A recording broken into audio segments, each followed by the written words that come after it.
Summertime's coming up, and you know what that means. A stinkier ball sack is on the way. And if you're like McClay, not only do they stink, but you probably have been growing them out since November. But they deserve better. And we're here to help. The Performance Package 4.0 has arrived, and oh man, is it a game changer. Lawnmower 4.0 trimmer. You get the Weed Whacker Airy Nose Trimmer, the Crop Reviver Ball Deodorant, the Crop Preserver, the Boxers. You even get a traveling bag. So get 20% off and free shipping with promo code Bogcast at MANSCAPED.com. That's 20% off and free shipping at MANSCAPED.com with promo code Bogcast. Trust me, your balls will thank you.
Dumb. Stupid. Crazy. Dangerous. Stinks. In one word, would I use dope? Nope.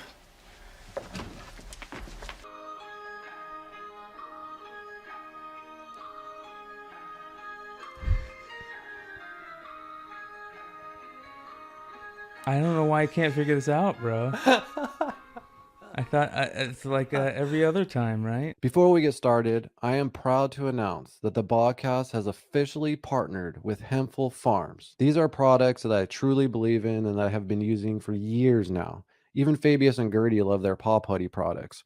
They literally have CBD for everyone. So if you want to save money when buying your CBD, just go to hempfulfarmscbd.com, use promo code BODCAST, and you will save 15% off when spending $35 or more, and you will get free shipping when spending $75 or more. So again, just use promo code BODCAST at the checkout and go to hempfulfarmscbd.com.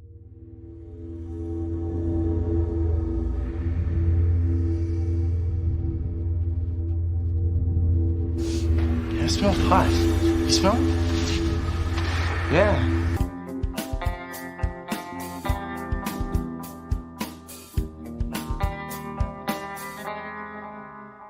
Where the fuck is McClay? The following program deals with a controversial subject. The theories expressed are not the only possible interpretation. The viewer is invited to make a judgment based on all available information. We'll do it live. We'll do it live! Do it live! I'll write it and we'll do it live!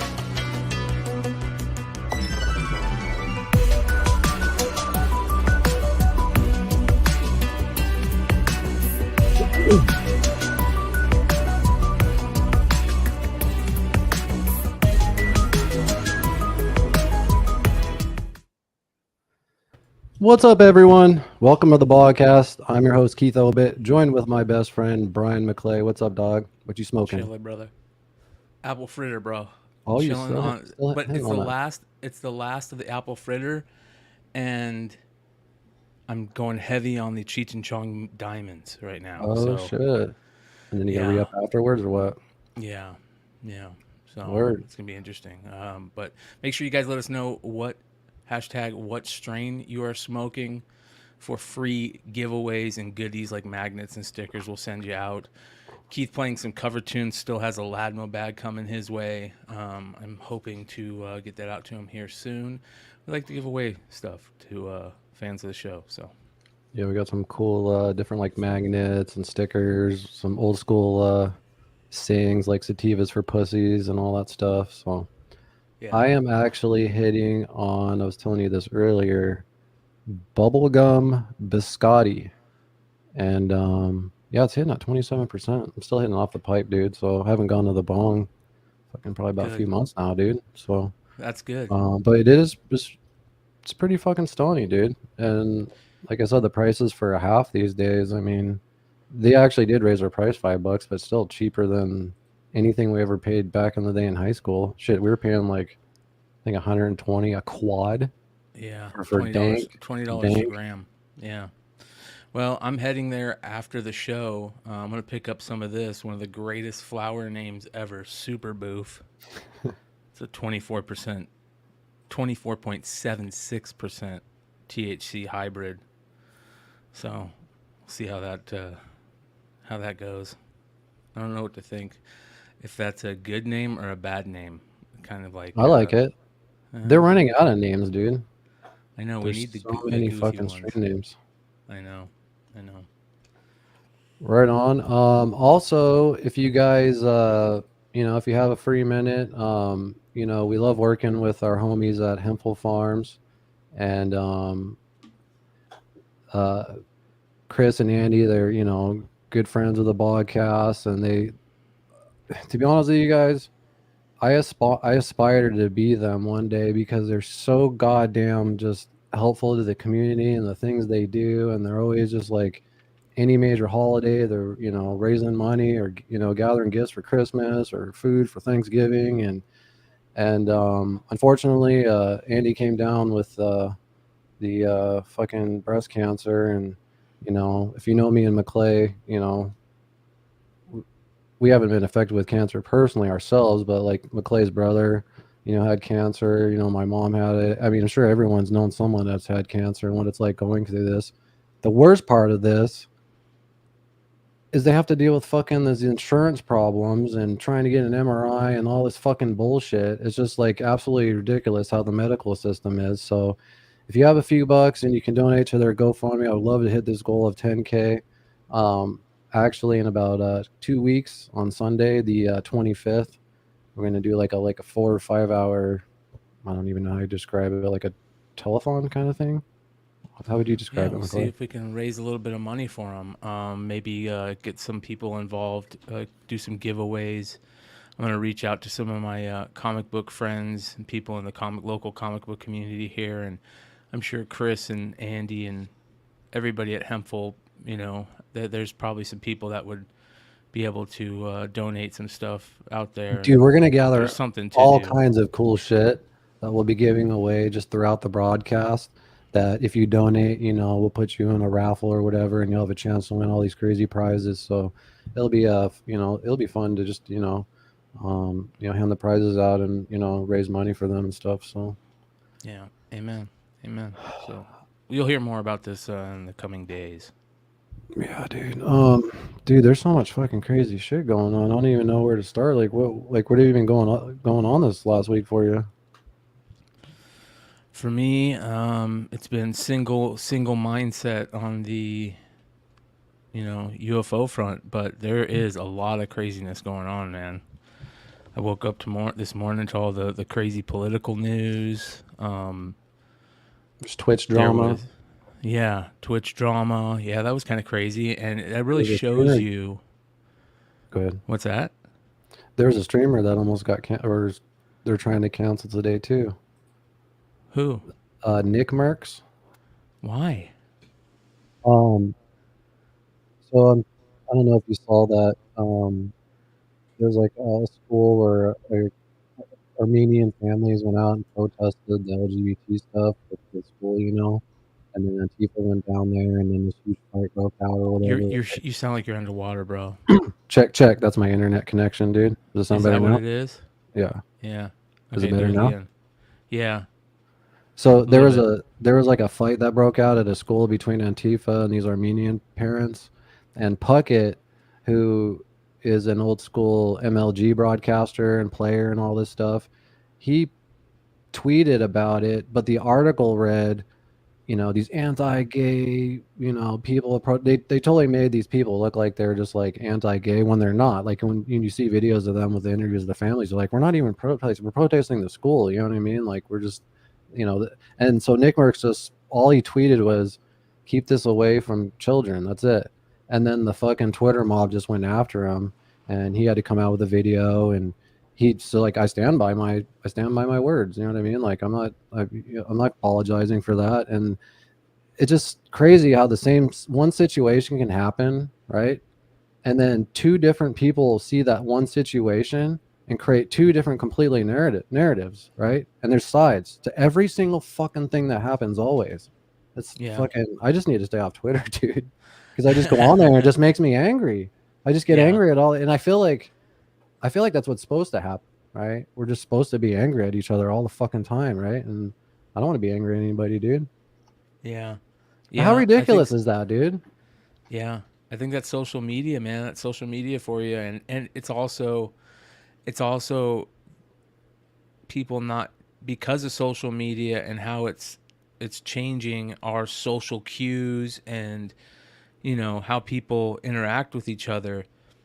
Man, it's happened. It's such a quick change and such a large change in how we interact with humans. And it's creating this this world where everyone's afraid to act like themselves. Yes. Because there's like this line they're afraid if they cross, then this group of people is going to attack me from both sides, no matter which side you're on of all this bullshit. You know what I mean? You know what's interesting about that? And it sucks. Bro? They have to like worry about that. I gave up on all that shit. I don't care. Yeah. You know what's interesting about all that is that it feels like there's certain situations where if you ever give in to that and you create this type of community that is okay with canceling you over something silly. You know what I mean? Like there's people that foster that in their community, and then in a heartbeat their community will flip on them. I know, it's ridiculous. Because of, you know, it's so easy just to write somebody off or, you know, that type of thing.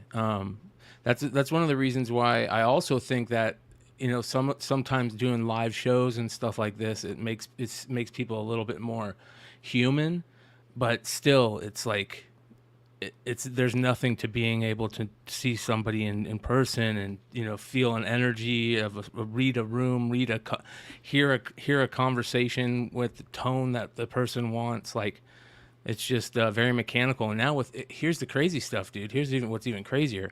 Have you been keeping an eye on some of the crazy AI stuff that's been going on too? On the AI front with all that stuff? Yeah, but before we get to that, I just wanted to show you the actual tweets and stuff. So this is Puckett. It just says, this happens 4 blocks from my Overwatch League apartment. Americans are in a sad place right now. Let people love who they love and live your own life. Yeah, that's true. This headline says, anti-LGBT protesters attack pro-LGBT demonstrators. That's so far from the truth. The truth is the parents went down there to protest the schools. Antifa rallied up, went down there, and then I don't know what caused this, but that tension obviously broke into this. So Nicmercs just posted, they should leave children alone. That's the real issue. And then just everyone just goes fucking off on him. And he's actually like the #1 trending, at least on my Twitter. But it's actually split. Half of the people, there's one guy who was like, that's a Republican talking point. That's anti-gay. And everyone's like, what the fuck are you talking about? that has nothing to do with it. Like, it just, everyone makes everything so goddamn political all the time. It's just like, ugh. Yeah, it's weird. It's very weird. I'm sure that's this kind of shit will happen to us, dude. You know? I don't know. When you put yourself out there, like that, you just almost have to accept it, that it is going to happen. Because look at Shane Gillis. As soon as he got hired at an SNL and literally fired 6 hours later because the Twitter mob dug up a podcast that he did like 2 years earlier where he used the word chink, and in like a, you know, like in a joking manner in a way, like it's actually it wasn't even bad if you watch it back, and then fired. Like, what the fuck?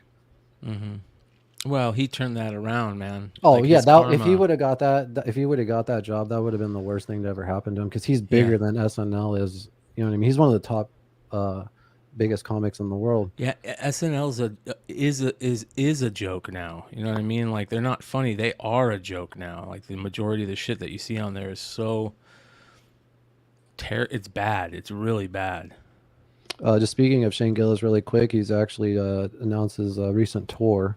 So if you're a huge Shane Gillis fan, definitely check out his Twitter or social media. I'm sure you can find his dates if he's coming close to you. But he's actually coming to Phoenix. Do we know where? In October? It's actually at Celebrity Theater. Ooh, isn't that the one that spins, right? Yeah. Yeah, dude. Yeah, bro. There's so really classic story about Celebrity Theater.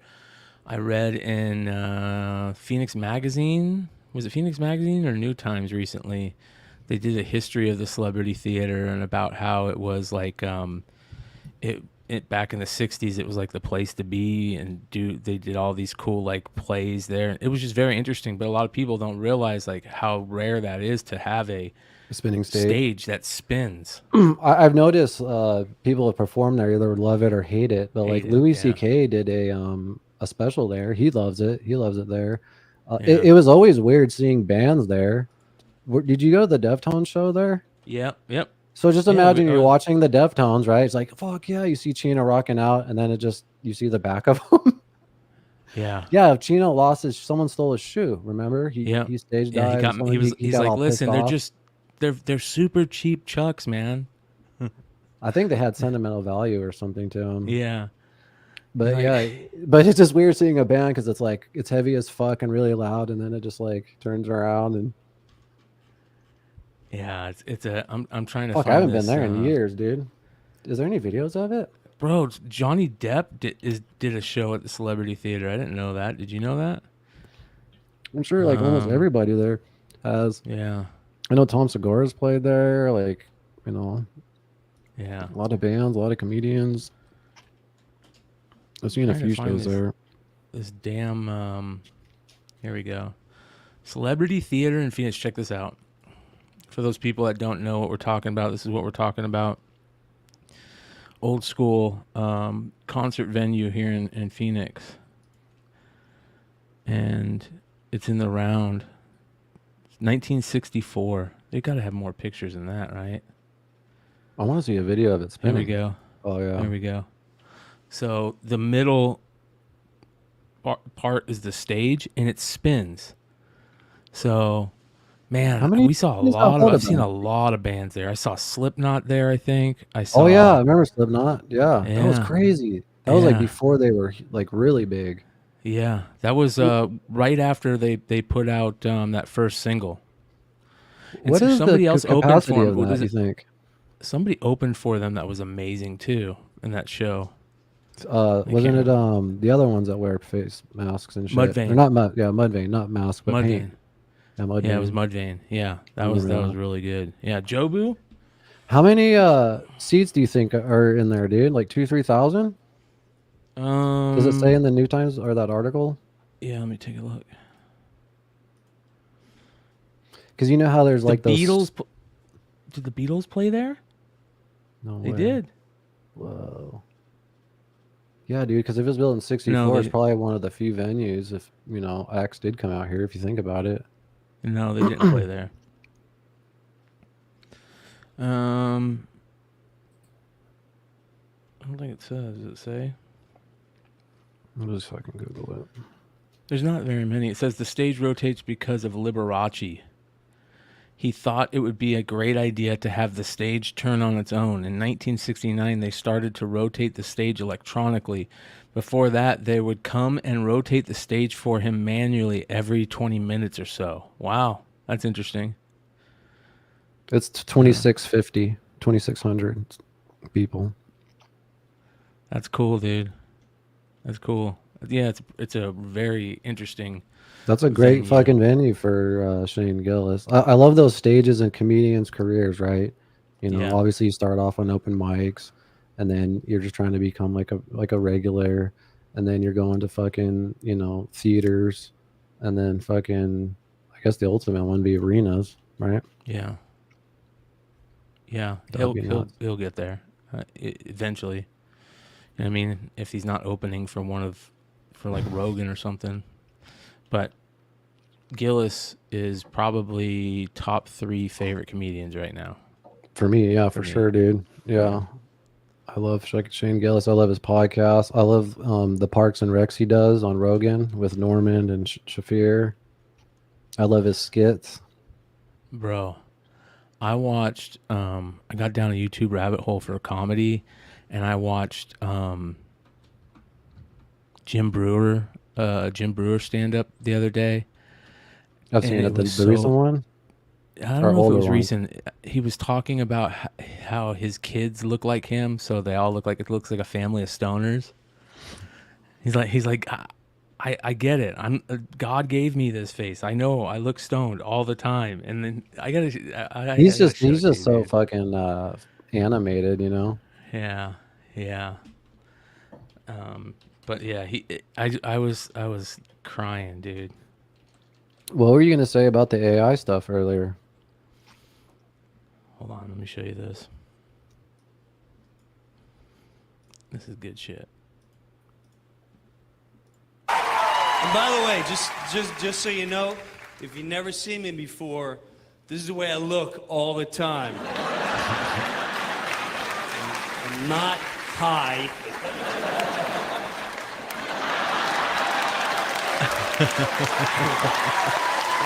I love that. Because he did I was doing that echo shit again. We have to figure that out, dude. Yeah, there we go. It doesn't echo on the YouTube side, I don't believe. Just for us. I was gonna say because his face, the way his face looks, and then because he did Half Baked, you know, he's just kind of labeled as that stoner guy, but he's not even really that big of a stoner. You know what I mean? Yeah. He blazes and shit, but yeah, this is the best part where he starts talking about his kids.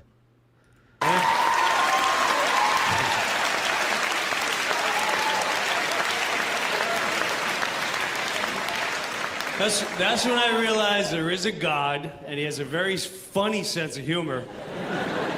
Oh, some people be born with big noses.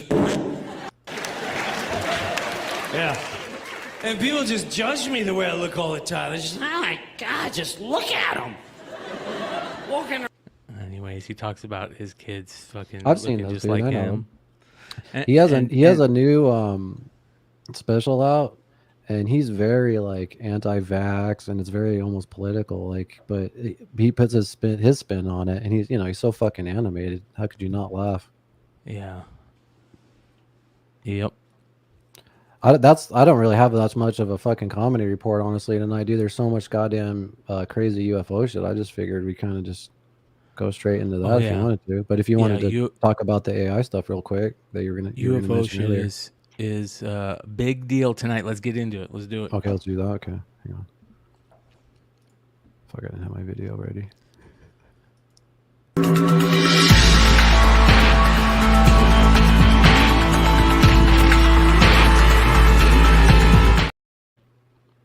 So this could possibly be the biggest UFO news of all time, right? I think it is. Yeah, for sure. I think it 100% is.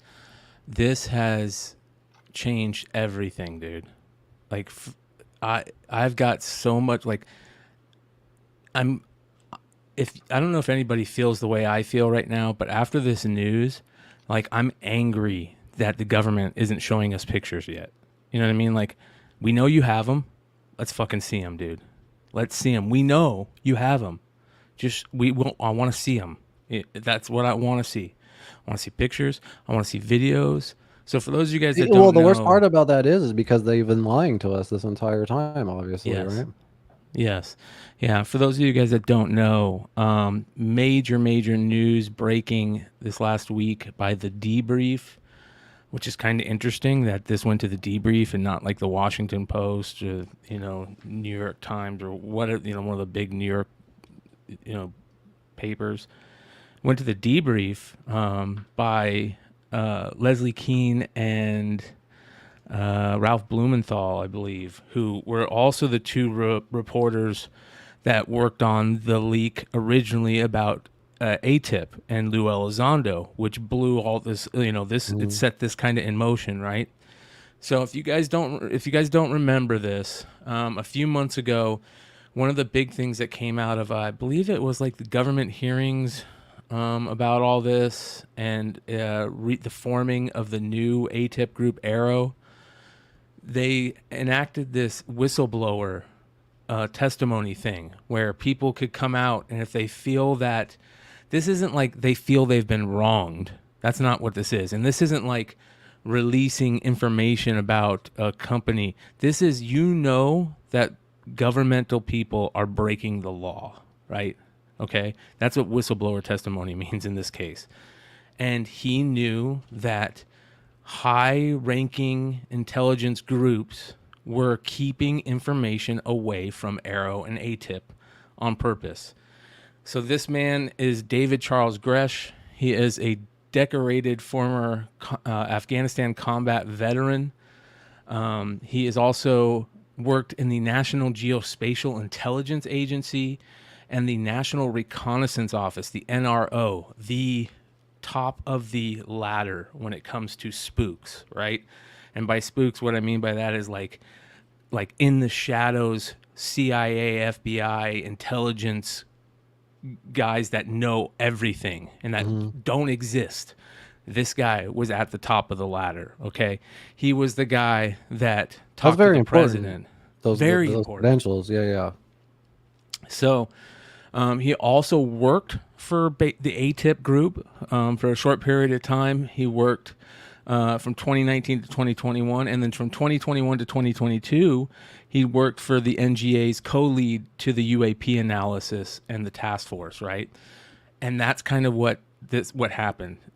He knew that in his past, he had heard he has taken testimony, right, from witnesses and that worked on crash retrievals. Okay, very interesting information. Leslie Keane and Ralph Blumenthal played this very close to the hip.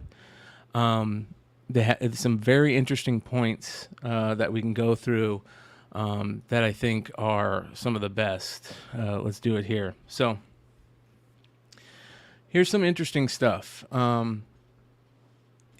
Grusch originally did interviews with Leslie Keane and Ralph Blumenthal.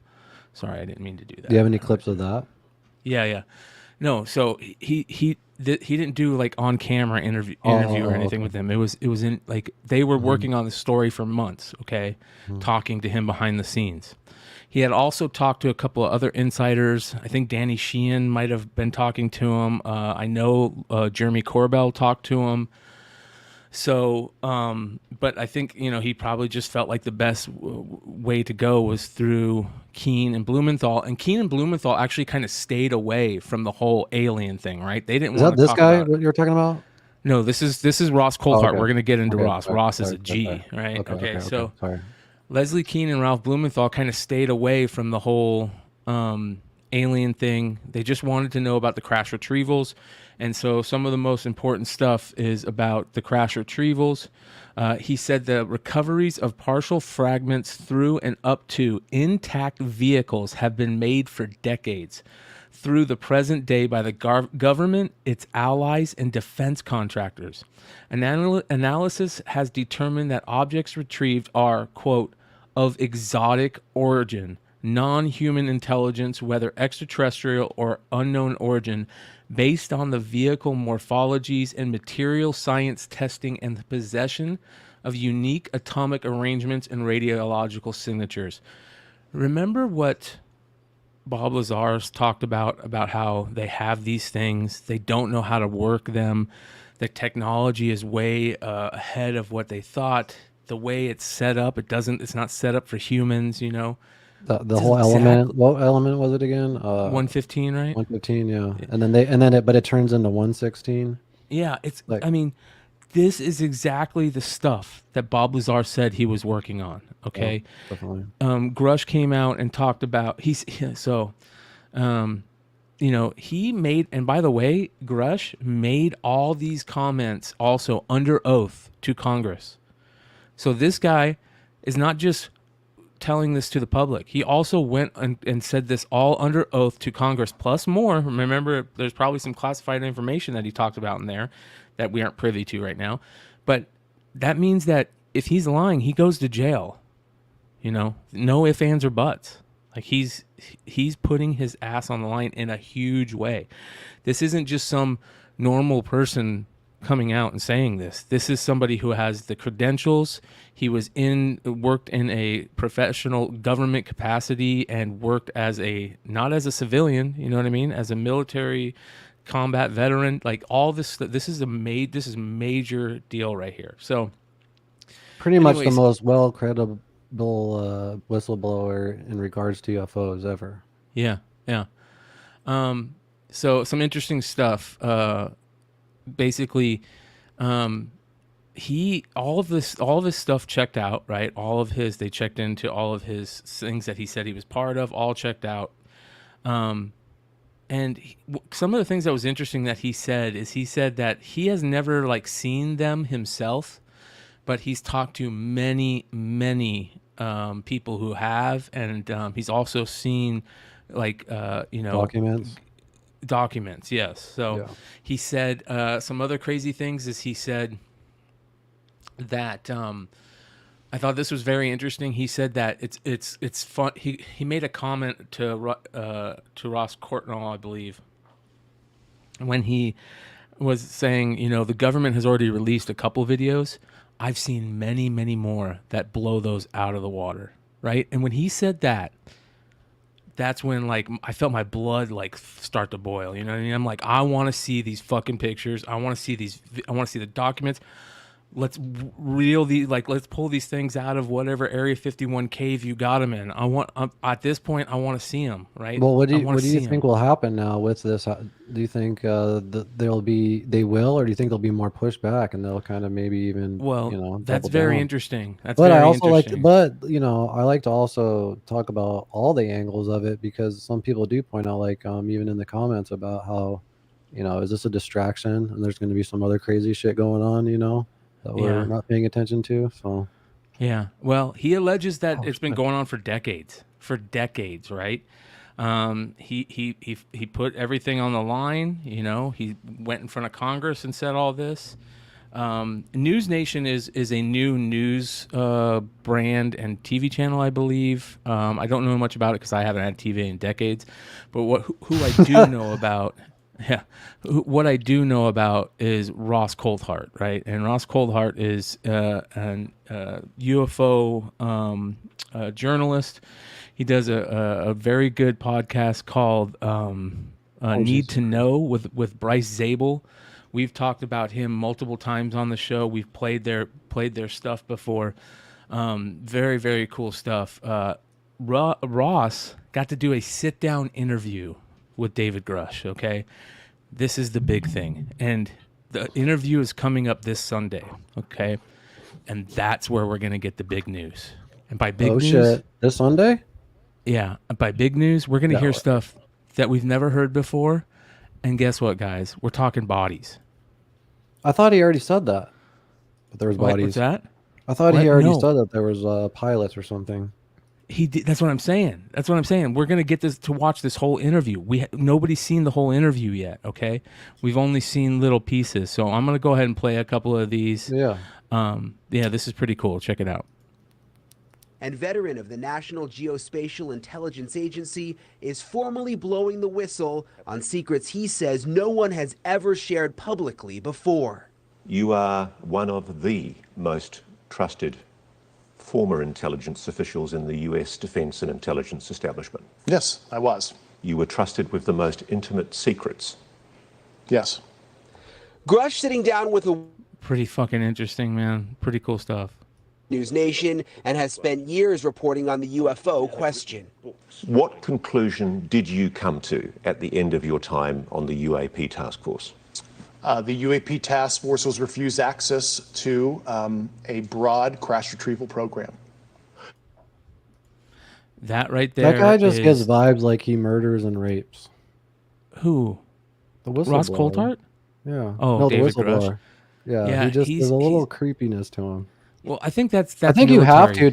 you have to like work in those crazy ass programs. Yeah. I think that's like military type stuff. But you could tell he's like.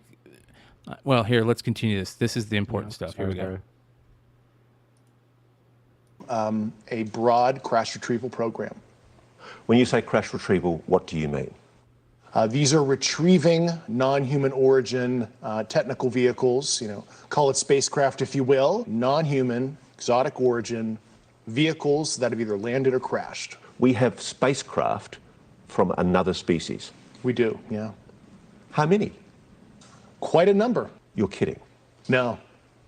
I thought it was totally nuts, and I thought at first I was being deceived. It was a ruse. People started confiding in me. They approached me. I have plenty of current and former senior intelligence officers that came to me, many of which I knew almost my whole career, that confided in me they were a part of a program. They named the program. I've never heard of it.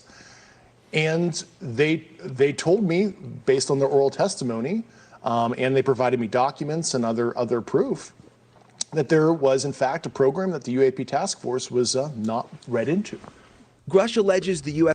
So that's the big stuff right there. Is that they were that task force was put there to know this information, and they're withholding evidence from the task force. So that's what gives him the ability to do the whistleblower stuff. Very interesting. So from my understanding, there was a crash retrieval program that they would keep Congress, right? Yes. From the people and from Congress, technically. Yeah. This is like amazing stuff right here, like next level. Hold on, let me grab this. All right, so here's some interesting stuff. So here are some of his claims, right? That the government is hiding UFOs. Remember, he said multiple, like many, that we found many, and not just like. He said that it's been found throughout the world. He says other countries have found it, all kinds of stuff. Bodies of pilots have been found in this interview. Let's see here if I can find it here. Yeah, that's the craziest part to me, dude. Yeah. This is he talks about. And I think he even bodies. said different species too, not just like one Yeah. species, like several different species. Here we go. Intelligence officials who have. If you're right, if you're telling us the truth, everyone, the entire American public, has been lied to for decades. Yeah, there's a sophisticated disinformation campaign targeting the U.S. populace, which is extremely unethical and immoral. You are saying to the human race, for the first time, an official intelligence representative at a high level from the US government is saying publicly, we are not alone. We're definitely not alone. Absolutely, the data points empirically that we're not alone, yeah. Do we have bodies? Do we have species of Well, non-human? naturally, when you recover something that's either landed or crashed, sometimes you encounter dead pilots. And believe it or not, as fantastical as that sounds, it's true. Dude, that fucking just gives me goosebumps, bro. Like this is the shit, bro. This is it, bro. Is that why you were laughing before and you were smiling because you were just getting like all giggly? Oh my god, bro! Check this out, dude. So, Contact in the Desert was this last weekend, right? Contact in the Desert is the biggest UFO event in the world, I think, and at least in the United States. They do it every year. It's in Palm Springs, and so all the major ufologists and journalists were there watching this break, and there's a video of them. So there's some nerding out. There's a video of all of them watching it in a room, right? And when he says that, everybody just start. You can see the whole crowd just start like you gotta rumbling. play it. You gotta play it. I don't know if I There's can a find it. video. Let me see if I can find it, dude. I mean, it was. That sounds awesome. It was so cool, you know. Like, but anyways, lots of more interesting information from this continues. There have been sinister encounters. So here's the kind of shitty thing, right? Remember what Tom DeLonge said. Tom DeLonge, again, and I've said this before, Tom DeLonge is going to go down as one of these guys that changed it all for this, right? I think he was kind of the inroad into making a lot of this happen by bringing it to the public, and the public kind of being okay with it. But Tom DeLonge always was like, no, this is not good. These things have their not good intentions. Not good or intentions. Bad intentions, yeah. Yeah, and that's what he claims. He claims that there's malevolence. That's specifically what I believe that he said is malevolence.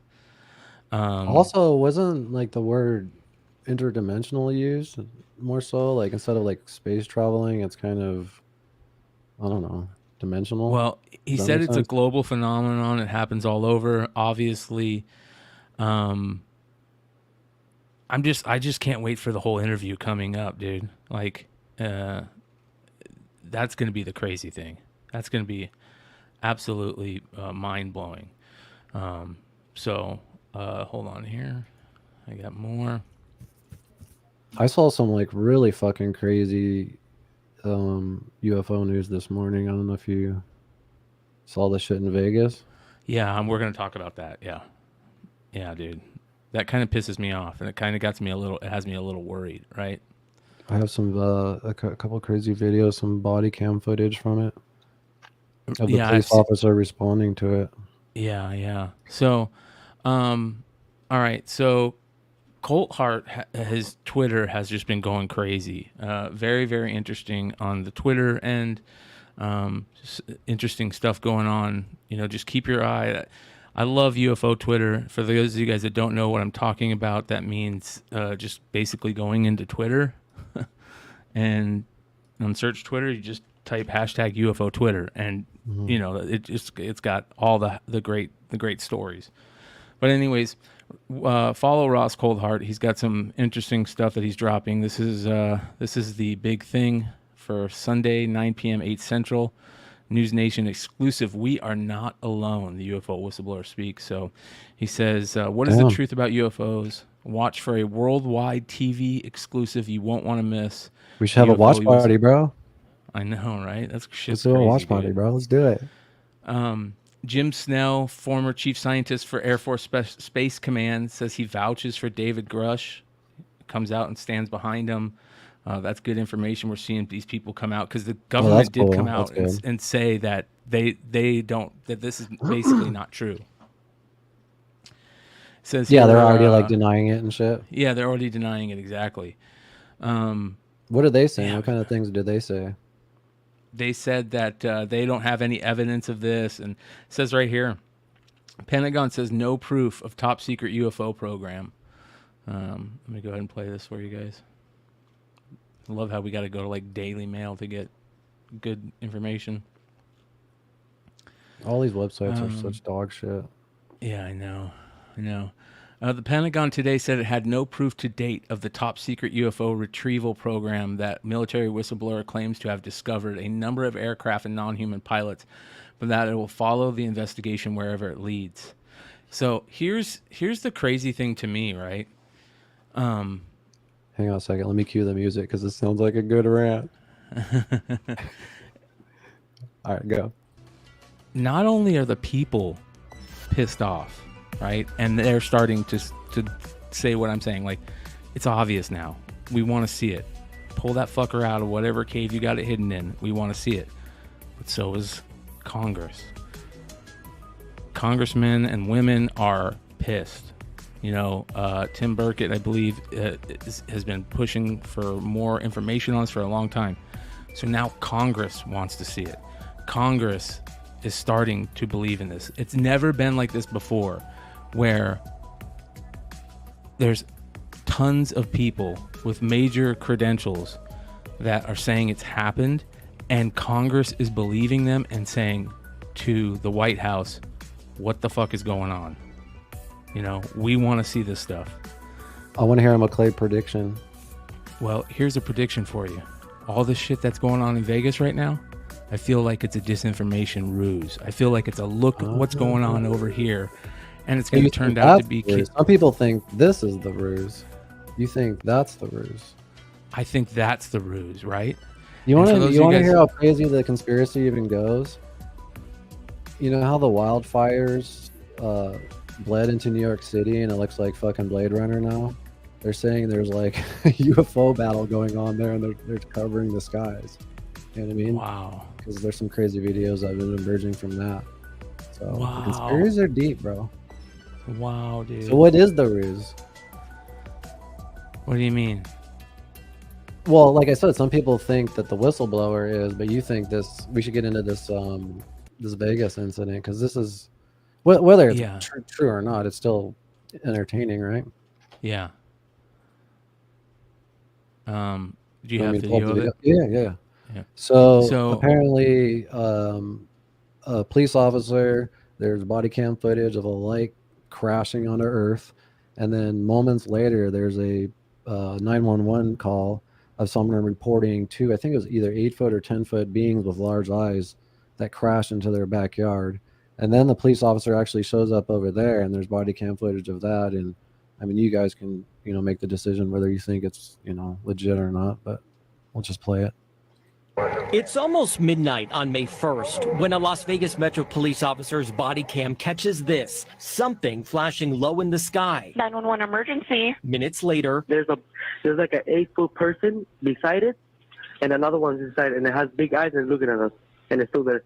Someone calls 911 reporting two large figures in their backyard. No, I'm still nervous right now. The 8 News Now investigators obtaining another officer's video as he's sent to the Northwest Valley home. I have butterflies, bro.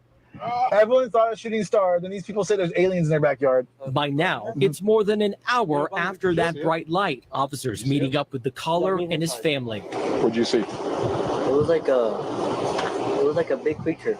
A big creature? Yeah, like around 10 feet tall. I'm not going to BS you guys. One of my partners said they saw something fall out of the sky too, so that's why I'm kind of curious. Did you see anything land in your backyard? Or they see like a big, that's what they say. They see like a big something with light. What I saw right now, I do believe in it. Police walk into. Do you think if you saw aliens, you'd be like freaking out? Why didn't they take fucking pictures? Yeah, no shit. There's no. If you listen to the whole 911 call, dude, he's basically, and you can tell sounds like he's a little like, yeah. Why isn't if I know you'd be like, oh, I know if I saw aliens, I'd probably be screaming like a girl, to be honest. Yeah, I would be like, oh my god, I'd be telling my brother to call 911 while I'm just sitting there videotaping it the whole fucking time. You know what I mean? Why aren't they doing that? Like, fuck off. If they're sitting in your backyard, you're talking to 911, you're saying that there's these 10-foot fucking tall. You know what I mean? Like, where are the pictures? Like, that's my only thing with this. James Fox even tweeted, someone contacted me regarding this incident, but I had a hard time believing their claims. If someone has video of this, please contact me. So yeah, shout out to James Fox. I honestly don't think it's getting that much credibility, but it's interesting how these stories just develop. Like, that 911 call is so fucking cheesy. Yeah, there's just an 8-foot creature in the backyard. Yeah. Like, all chill. Yeah, it's super fucking weird. So, yeah, man, like the news is out there, and we'll see how this all plays out. I'm really looking forward to Wednesday to hearing the whole thing. News Nation has been slowly dropping little hints as the week has gone by. This is fucking huge, man. This is huge. This is a big deal. So we'll keep an eye on it. I'm really, really stoked about this. Really, really stoked. Yeah, dude. It's like finally, right? Yeah, dude. I just feel like we're just in for some big disappointment because we've had our excuse me, guys, our hopes up so many times just to be disappointed, right? Remember all these fucking hearings and shit. So hopefully something happens. But this is kind of, I guess, in that world, not really UFO related, but we always talk about the Hadron Collider, and it hasn't made the news in a while. But a recent tweet says, researchers at Large Hadron Collider are confident to make contact with Parrelel Universe in days. Like, what the fuck? Me and McClay always joke about how like crazy weird the world has gotten, and we feel like we're on this alternate parallel universe, and like at some point the time shifted or whatever, and I always joke that it was during the Hadron Collider. It was like 2008, and now they're tweeting shit like this. Like, what the fuck? That's crazy, dude. Yeah, I agree. I love it.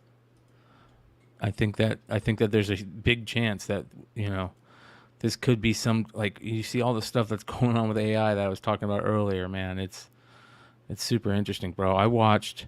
Yeah, it says they're attempting maximum energy levels and attempt to spot or even generate tiny black holes.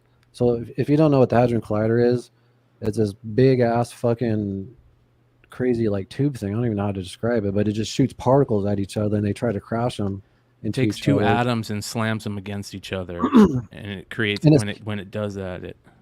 And the conspiracy theorists run wild with this, as far as like, you know, it allowing demons into the world and all the alien shit to you know. Yeah.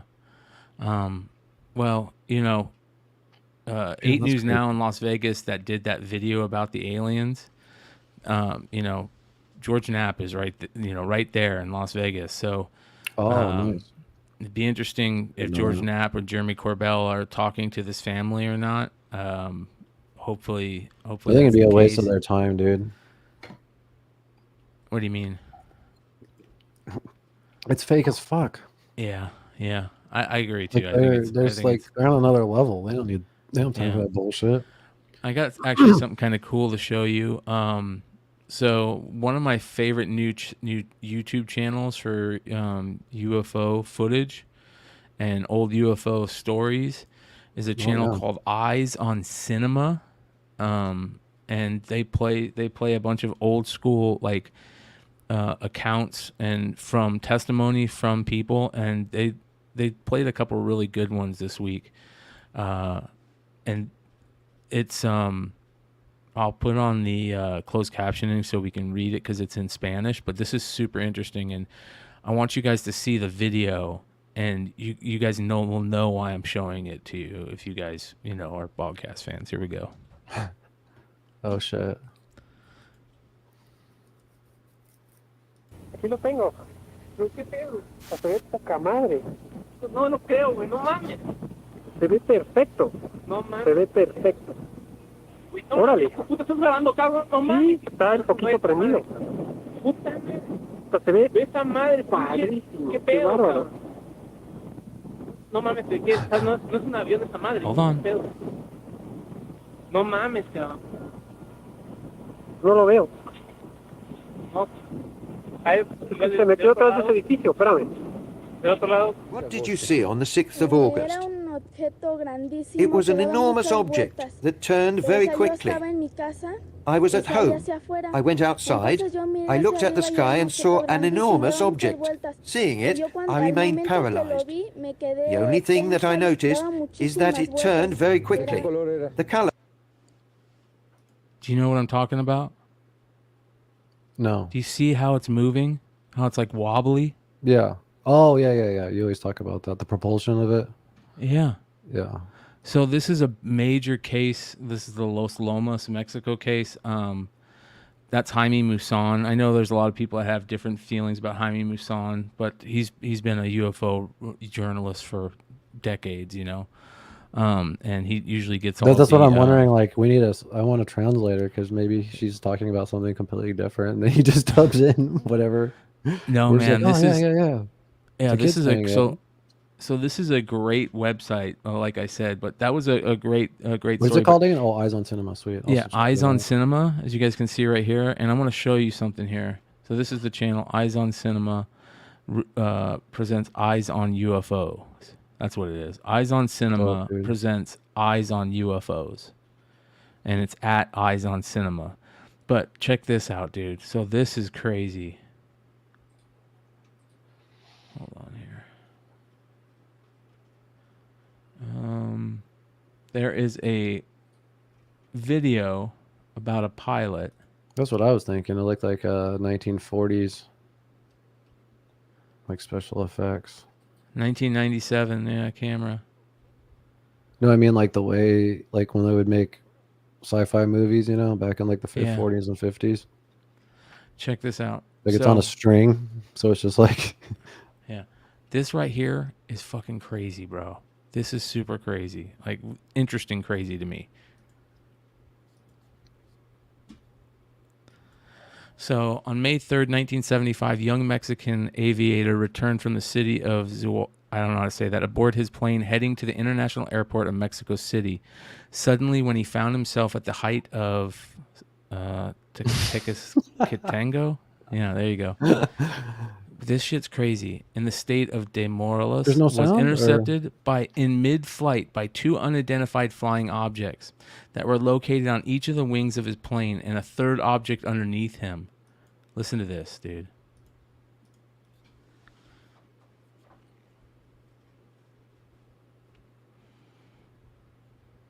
I can't hear anything. McClay. Is there sound?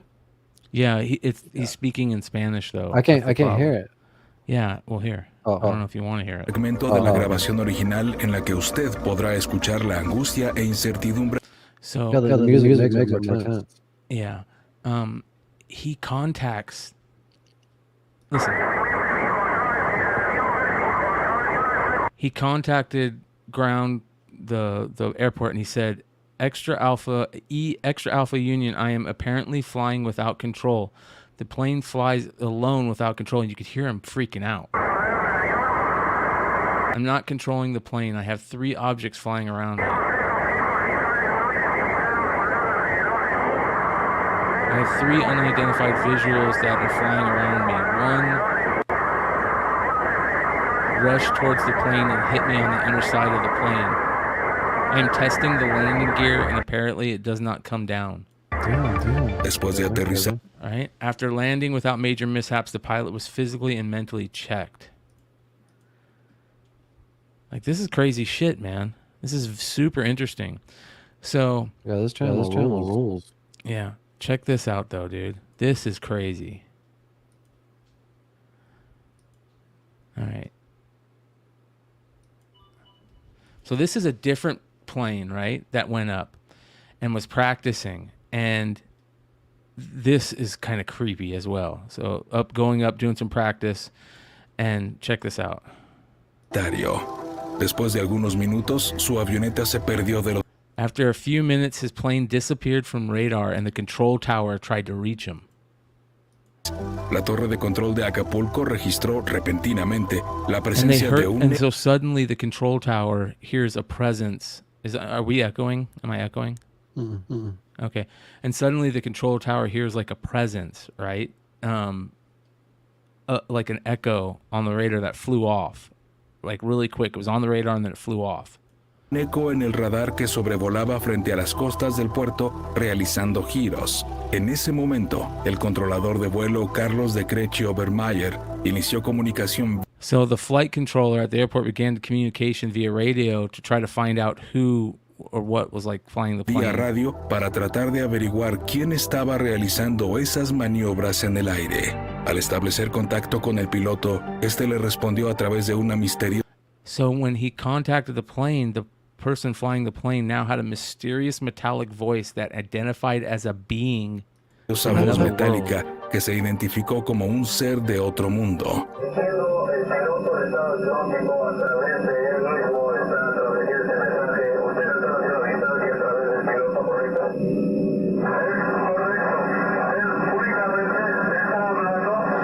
So they asked him, the ground control asked the person talking, so you're in the person's body? And he says, yes, that is correct. He is only speaking because he is ordered to do so. This is his voice.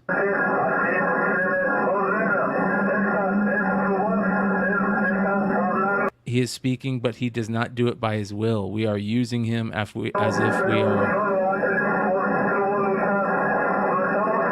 And that's an actual recording? As if we are using a microphone. Their equipment is too primitive. This is the only way to convey.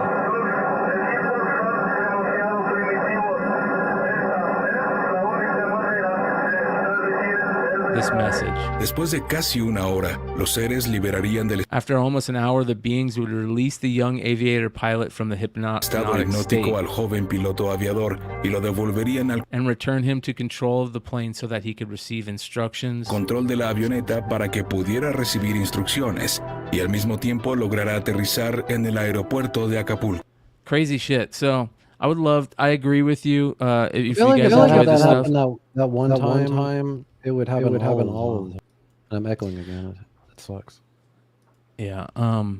So I think that I would love to know if there's anybody out there that speaks fluent Spanish and that understands that. Let us know what you guys think. If you guys think it sounds like feasible, that what they're saying, like the real recorded stuff, I'd love to know. That was pretty cool. One thing that I do want to share that is super interesting, and I already shared it with Keith, but this is one of, by far, the most amazing stories that I've heard, right? And this is from a firefighter that had a near-death experience, okay? This is fucking cool. Check this out. Some point during that night, I left my body. And I found myself flying through this star-filled realm. Every time I tell this story, I just start smiling because it all comes back. But yeah, I was flying through this star-filled realm, and there were all these magnificent stars, orbs, all around me, and they were so welcoming, and it was like I was being paraded through, and all I felt was everything a human ever wants to feel. Just acceptance and love and joy and being held. And all those things, all those negative things that we have about ourselves, they were gone. They were absolutely gone. Things like, anger and resentment or spite or jealousy. In my opinion, those emotions do not travel with us. They stay here. They're tools for us to learn from. You know what that sounds like? DMT. Motherfucking DMT. Oh, just wait, bro. Wait until you see this shit. This shit. I did. Here. You sent this to me. Well, yeah, I know. Wait until you guys hear this shit. This shit is fucking crazy, okay? This is my favorite part.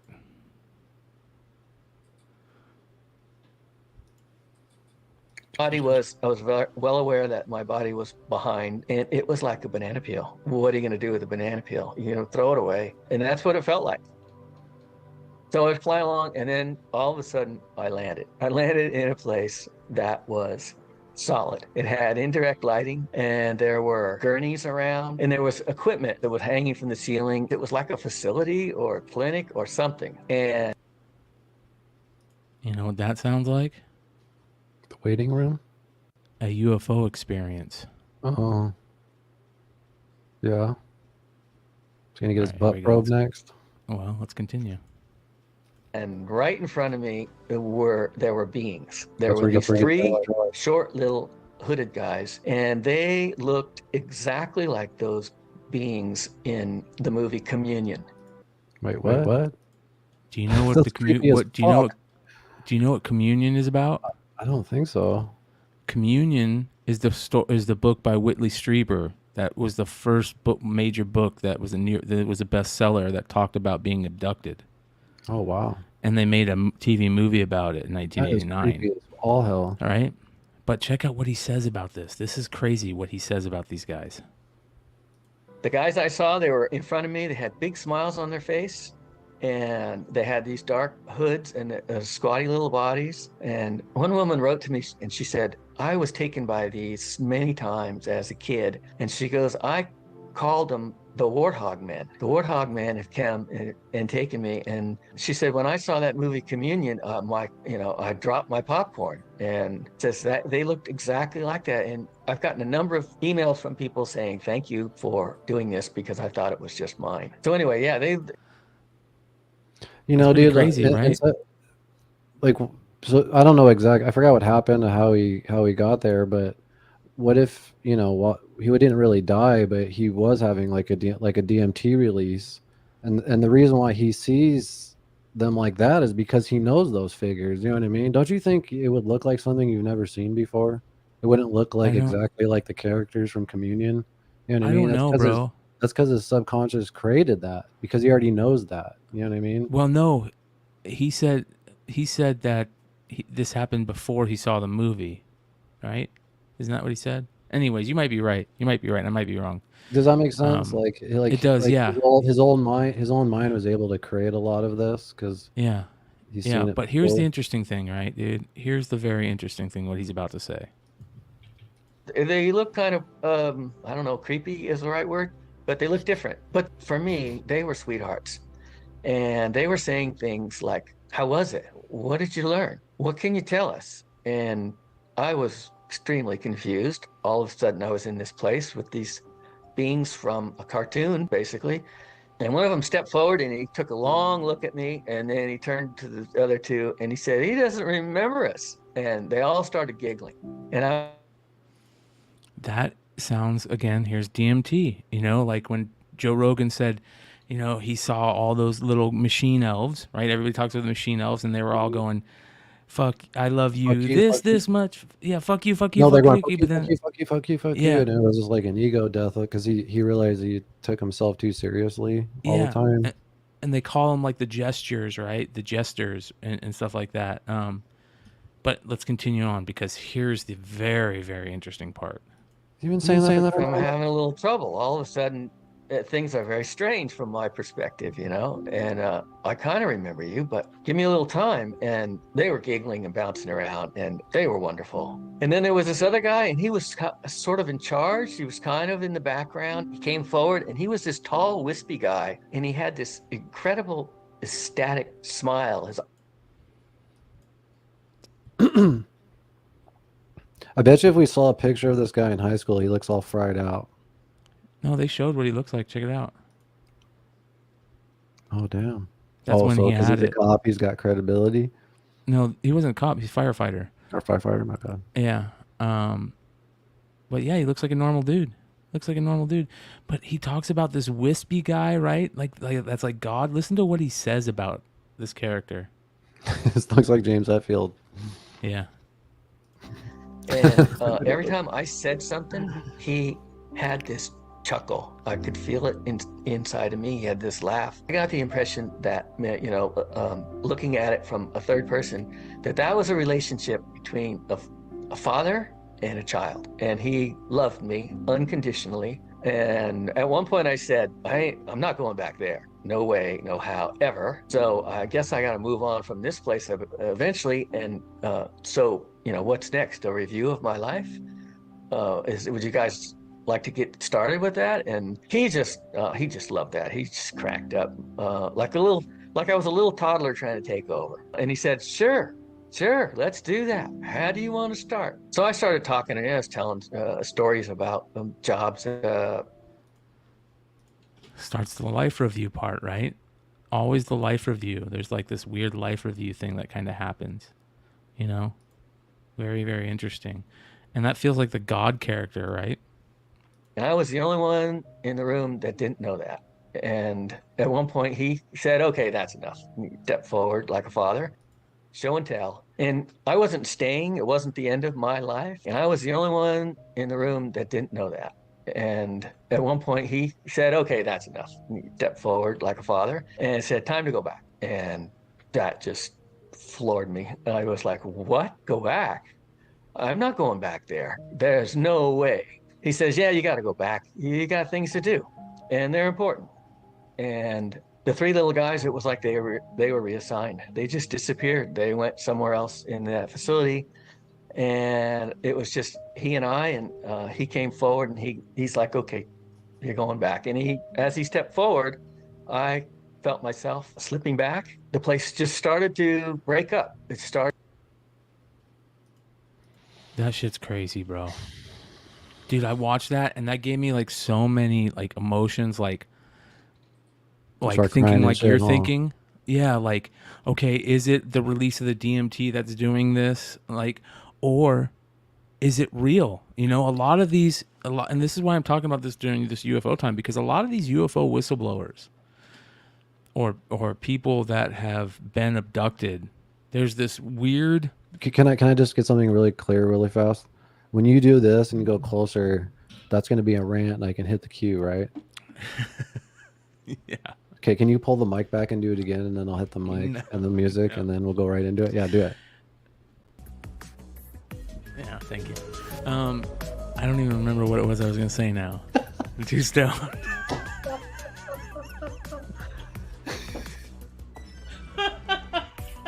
Fuck, sorry, dude. Oh, shit. What were we talking about, chat? Let's just ask chat. Fuck. Something about whistleblowers and God and how it ties together. You're all right. So a lot of the people that have been abducted and stuff, they talk about how there's something weirdly spiritual that and that the aliens will tell them that there is a bigger God, there is a big G God, right? Like the aliens created us, but we have souls and our souls are important, right? And then one of the things that was fascinating about listening to Coast to Coast back during the early days, of Coast to Coast in the mid 90s, there's this guy named John Lear that would come on. John Lear was my favorite fucking guest, bro. Oh, not John Lear. And John Lear would talk about how the moon has like a receptacle on it for souls, that when we die, our souls go to this place on the moon, and the aliens decide whether to send us back or to send us, or we move on to our next thing, right? And that was so weird to me. But, like this kind of story makes me think a little bit like that. Like, well, a lot of the fallen angels in the Bible and all that, and aliens and all that, all kind of does tie together oddly. Yes. Yeah. So, and same with the DMT. Like the DMT. Are people experiencing alien encounters on DMT? Well, here's it's more spiritual, more of godly. You know what I mean? I don't think it's more godly. I think it's less godly. I think it's more alien. Would be alien, I mean, yeah, the female presence coming towards you, right, and talking to you, and remember how he talked about how like as soon as you got there, everything felt like everything was okay. You felt this just immense love, right? It's more like not like a religion, but spiritual in a way. You know what I mean? And it makes me wonder if DMT puts us in like a certain frequency, right? It changes our frequency. And because of that, we can touch that frequency, that realm, right? I don't know. Or is it like you say, is it something that our brains have created? I think the whole God thing, it's like even less than that. Like it's even less important. Like we're just in some giant being's nutsack. Like we're just one little particle of the cell of this giant being that we don't even understand, and the time is so different. You know what I mean? But we're always told how important we are. That's the thing. That's because we're just very self. No. And I don't mean by that. I mean by these entities, right? One of the things that everybody that does DMT, the majority of people that do DMT, they get told that we're selfish beings. But if we can get rid of that selfishness, we don't realize how powerful we are. That we're more powerful than little G gods.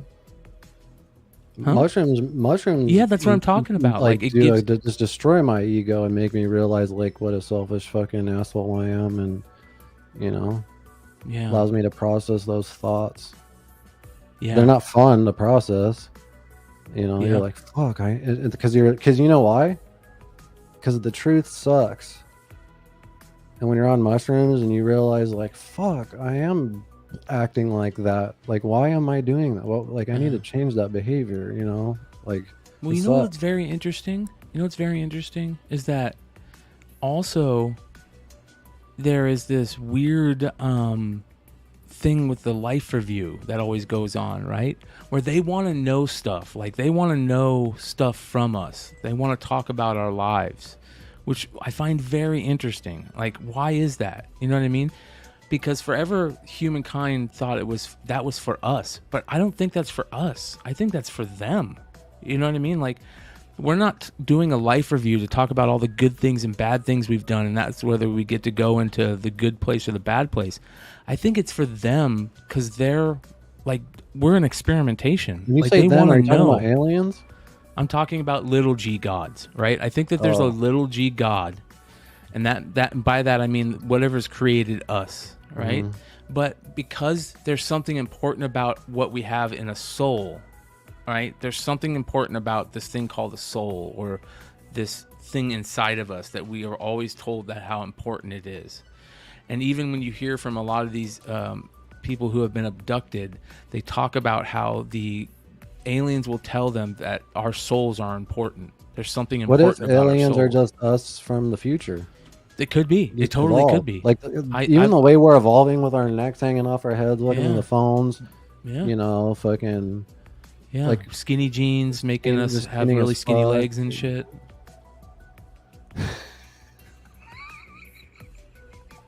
Yeah. As Cosmic One puts deep on there, I talk about skinny jeans. But anyways, it's just very interesting stuff, and you know, we're one step closer to like finding out about this stuff. Like, could you imagine, bro, if by this time next year, not only have they pulled out vehicles and showed us vehicles, but they've showed us. Could you imagine, like, if by this time next year we're literally like talking to other beings and they're telling us about our ultimate history, where we come from? Fucking invasion, dude, and just all out fucking Independence Day style shit, and Will Smith comes up and saves us. Did I ever tell you about? I have a dream kind of like that. It was my greatest dream. You saved us from the alien invasion? No. I had a dream at one time. This is such a crazy dream. I remember I had a dream where it was like a nuclear fallout, right? And we were getting ready to watch the nukes hit, and that's scary. And as the nukes hit, we all of us were. I'm watching everybody just die, and I get this feeling, this overwhelming feeling of like relief. You know what I mean? Like, I remember it, dude. It was so powerful of a feeling of like. When was this? This was when I was using. It was when I was using. Okay. I was gonna say. And I got this super. This is such a. I remember it like yesterday. I remember telling my brother, I got this huge feeling of relief, just like ultimate relief. Like, this is. I know what you mean, dude. But hold on. And then, shortly after that, it turned into pure panic because I was the only one still alive. It's like that Will Forte show. Yeah, and it was like just ultimate, like, oh my God, like, what? And I remember just this ultimate feeling of sorrow that I was still left. You know, it was crazy, dude. It was crazy. Anyways, that was super deep. Woo. That one's brought to you by... I had a drink, because, when you're a chronic cannabis smoker, it's hard to actually dream because, you don't actually get to that third stage of REM sleep, you know what I mean, to get those really crazy lucid dreams. But I remember it had to have been like, I don't know, a few years after my mom died, and I was staying at my dad's house, and I just had this very fucking vivid dream of like seeing my mom and her telling me that everything's okay and all this, and like there was literally like this line, like she was on the side of wherever she was at, and then there was like my bedroom, and then after it happened, I like got back in bed and I woke up, and it's like one of those ones you wake up where like it felt like it actually really happened, and then I did feel relief because she just got done telling me everything was okay, and I was like, what the fuck? Like, that was crazy. Like, that was one of the most wildest dreams I've ever had, dude. Yeah, those are those. And then, the craziest dreams that I have, the scariest, is I'll be on a fucking roller coaster, dude. And then all of a sudden, like, when the roller coaster is like its highest peak, like a piece is missing of the roller coaster. And then me and whatever the group of people I'm with, we're just like free falling. Flying, yeah. And I actually get that real feeling in my stomach, like I'm falling from the sky, and then I wake up, I'm like, like, what the fuck? That's just crazy, dude. Yeah, I think that's a dream that a lot of people have, right? Yeah, they say that it like means something. I don't know what the fuck, but I don't really look into it that much. But it's only happened like maybe like 3 or 4 times. But I will say this. It feels like every day I get closer and closer to taking that step to figuring out what this fucking bufo is all about. And on top of that, monsoon season is coming. So. Well, real quick, let us know what strain you guys are smoking. If it's a sativa, if If it's an indica, let us know the strain name, if you enjoy it or not, if it sucks. Each week we pick a random person and send out some stickers and magnets too. And if you don't smoke and you still want to win some free shit, fucking lie. We'll never know. I'll never be able to figure that out. So we just want everyone to have a chance. Name. Yeah, just look up a strain name, Google it, and enter it. And you'll have a chance to win. Should we do the Manscaped shit really quick? Sure. And get into hour 2. To load this damn fucking thing. Are you on the diamond shit now? Yeah, that's what I'm trying to do. I don't want to put the diamond shit straight into the mighty. You know what I mean? I want to put a little bit of like plant material on the bottom. Yeah. If that makes sense. All right, guys, I'm just going to do a quick ad read, and then we'll get into hour 2, and we'll get stoned to the gills and just kind of bullshit and hang out and catch up and all that bullshit. So, where the fuck is the video at? Sorry, guys. Summertime's coming up, and you know what that means. A stinkier ball sack is on the way. And if you're like McClay, not only do they stink, but you probably have been growing them out since November. But they deserve better. And we're here to help.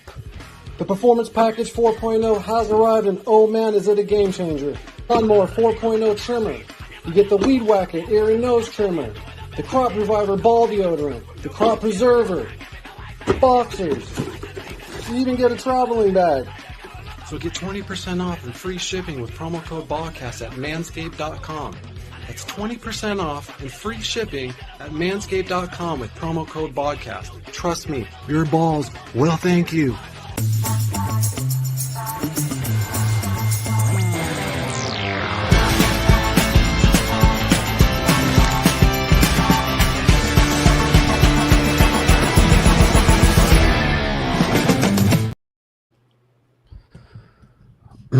Dude, remember when I gave my Zelda review like 2 weeks ago?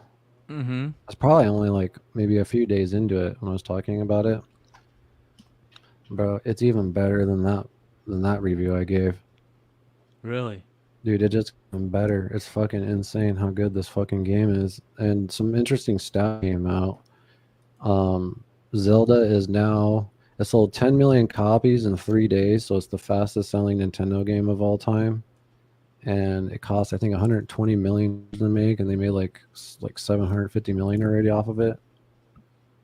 Wow. It's just fucking killing, dude. But the craziest thing about it is, I think I was saying this on the last episode, because my sister and her husband are playing it, and she was saying how when they talk about it, they're like, "What are you talking about?" Because that's how fucking vast the game is, you know. There's like 4 missions you can do, but there's so many, you know how it is, dude. There's so many side quests and caves and things to find. Well, they added that whole new element where you could just make shit, right? And I got to show you the crazy creative stuff that people are making in this game, dude. They're hilarious, dude. It's fucking insane. And there's these like little characters in the game called Koroks, where like you have to like gain these seeds so you can get extra space, like you know, for your like bow and all that bullshit. Backspace. Yeah, there's this trend on, I think it's on TikTok, where people just gather these fuckers up and torture them. Like they just torture these motherfuckers, dude. This shit's so funny, dude. Like, watch this shit, bro. This is so fucking funny.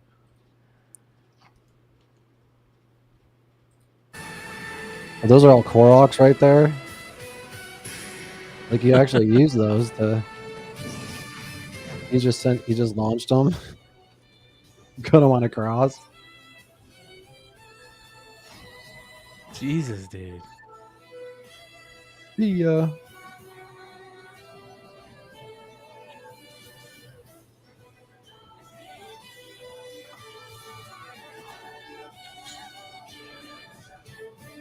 And you have to do this in the game? You have to kill these things or something? No, you're not supposed to. You're supposed to they're like hidden everywhere, and you either find them and then they give you the seed that you have to turn in, like I said, to expand your inventory. And but people are just gathering them up and just torturing them. It's like a thing, like people just make videos of them just fucking torturing them. It's fucking hilarious, dude. I want to show you some other crazy shit that people made really quick though, dude. This shit's nuts. Like, look at this motherfucker. Whoa. How did he make that? What was that? How the fuck did he make that? Bro, they give you all these crazy tools and the ability just to like combine different parts and shit like that, you know? And dude, you know how fucking creative people get. They're just making the most insane shit you've ever seen. Like, check this shit out, dude. This shit's nuts. That guy's just riding that motherfucker around. Like, I wouldn't even know how to do that. Like, they're just figuring this out on their own. You know what I mean? I mean, I'm sure I could copy them, you know, but like, this is just some creative shit.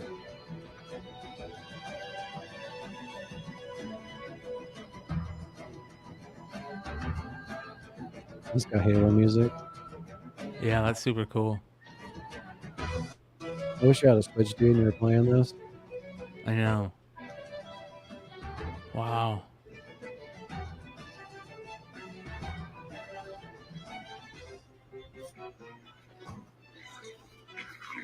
That's what's cool about the shrines, dude, because it just gave a whole new element to like solving the puzzles and trying to figure things out, you know? He's made a little trap. That's crazy, dude. Dude, this shit's so fucking sick, dude. This game, I'm telling you, dude. It's like a third job right now. Like I don't want to fucking stop playing it, and then when I do, I just fucking, that's all I think about. That's when you know a video game's good, dude. Yeah, I agree. You know? Like I they agree, really, dude. you know what's crazy about the game is the entire time during advertising, you know, they talk about how, yeah, it's the same as Hyrule, and obviously, like, you know, they made new missions and things like quests or whatever, but they were talking about how they added the sky, right? So there's all these new missions in the sky that are all fucking crazy. They never even mentioned, dude, there's a whole underground cave system that's just as big as all of Hyrule and shit. Then that's like a whole other things that you can do. It's crazy. It's all like dark down there, and yeah, it's a fucking damn, dude. I wish we were playing it so we could talk about it.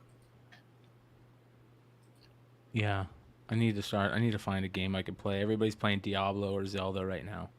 I know. I want to play Diablo, dude, but I don't want it to take me away from Zelda. I'll be so stressed out in video games because Diablo is gonna suck me in, dude. You probably won't see me for like 3 months. That game's gonna be the shit. Yeah. I my buddy Andy, who I do a show with on Tuesday nights, he's said he's been doing nothing but playing Diablo. He likes it? Nights straight. Yeah. He likes it? Nice. Yeah, he says it's amazing. Did you hear about all that crazy Twitch drama? I did. So, yeah, apparently they, you know, I always had a bad feeling to them. We streamed to them a few times, but remember I told you, like, fuck Twitch. Like, they already seem to fuck their streamers, their creators over and shit, and a lot of people are already leaving. And then they came out with some of probably the most insane guidelines that they were going to do ever. Like, you couldn't multicast to other platforms. They were having really strict rules about advertisements and sponsors and shit, and it was like, what the fuck? And then all the top dogs on there, like Asmongold and all that, they pretty much threatened to OTK leave. basically said we're bailing, and as soon as that happened, they were like, we're gonna lose our top 10 streamers. Like, what the fuck? Who's OTK again? Is that this dude? That's Asmongold's. No, OTK is all of them. All those all people of right them. there. Oh, I yeah, didn't know that. I didn't know they had a they have an band. org. I Yeah, didn't even what's know called that. One True King. Oh, So yeah, I didn't even know that. Nice. And then today they kind of retracted, and I think it was like the owner of Twitch. I can't find the video right now, but he pretty Dylan much Nash. had I a think apology for it. it's his name, Dylan Nash.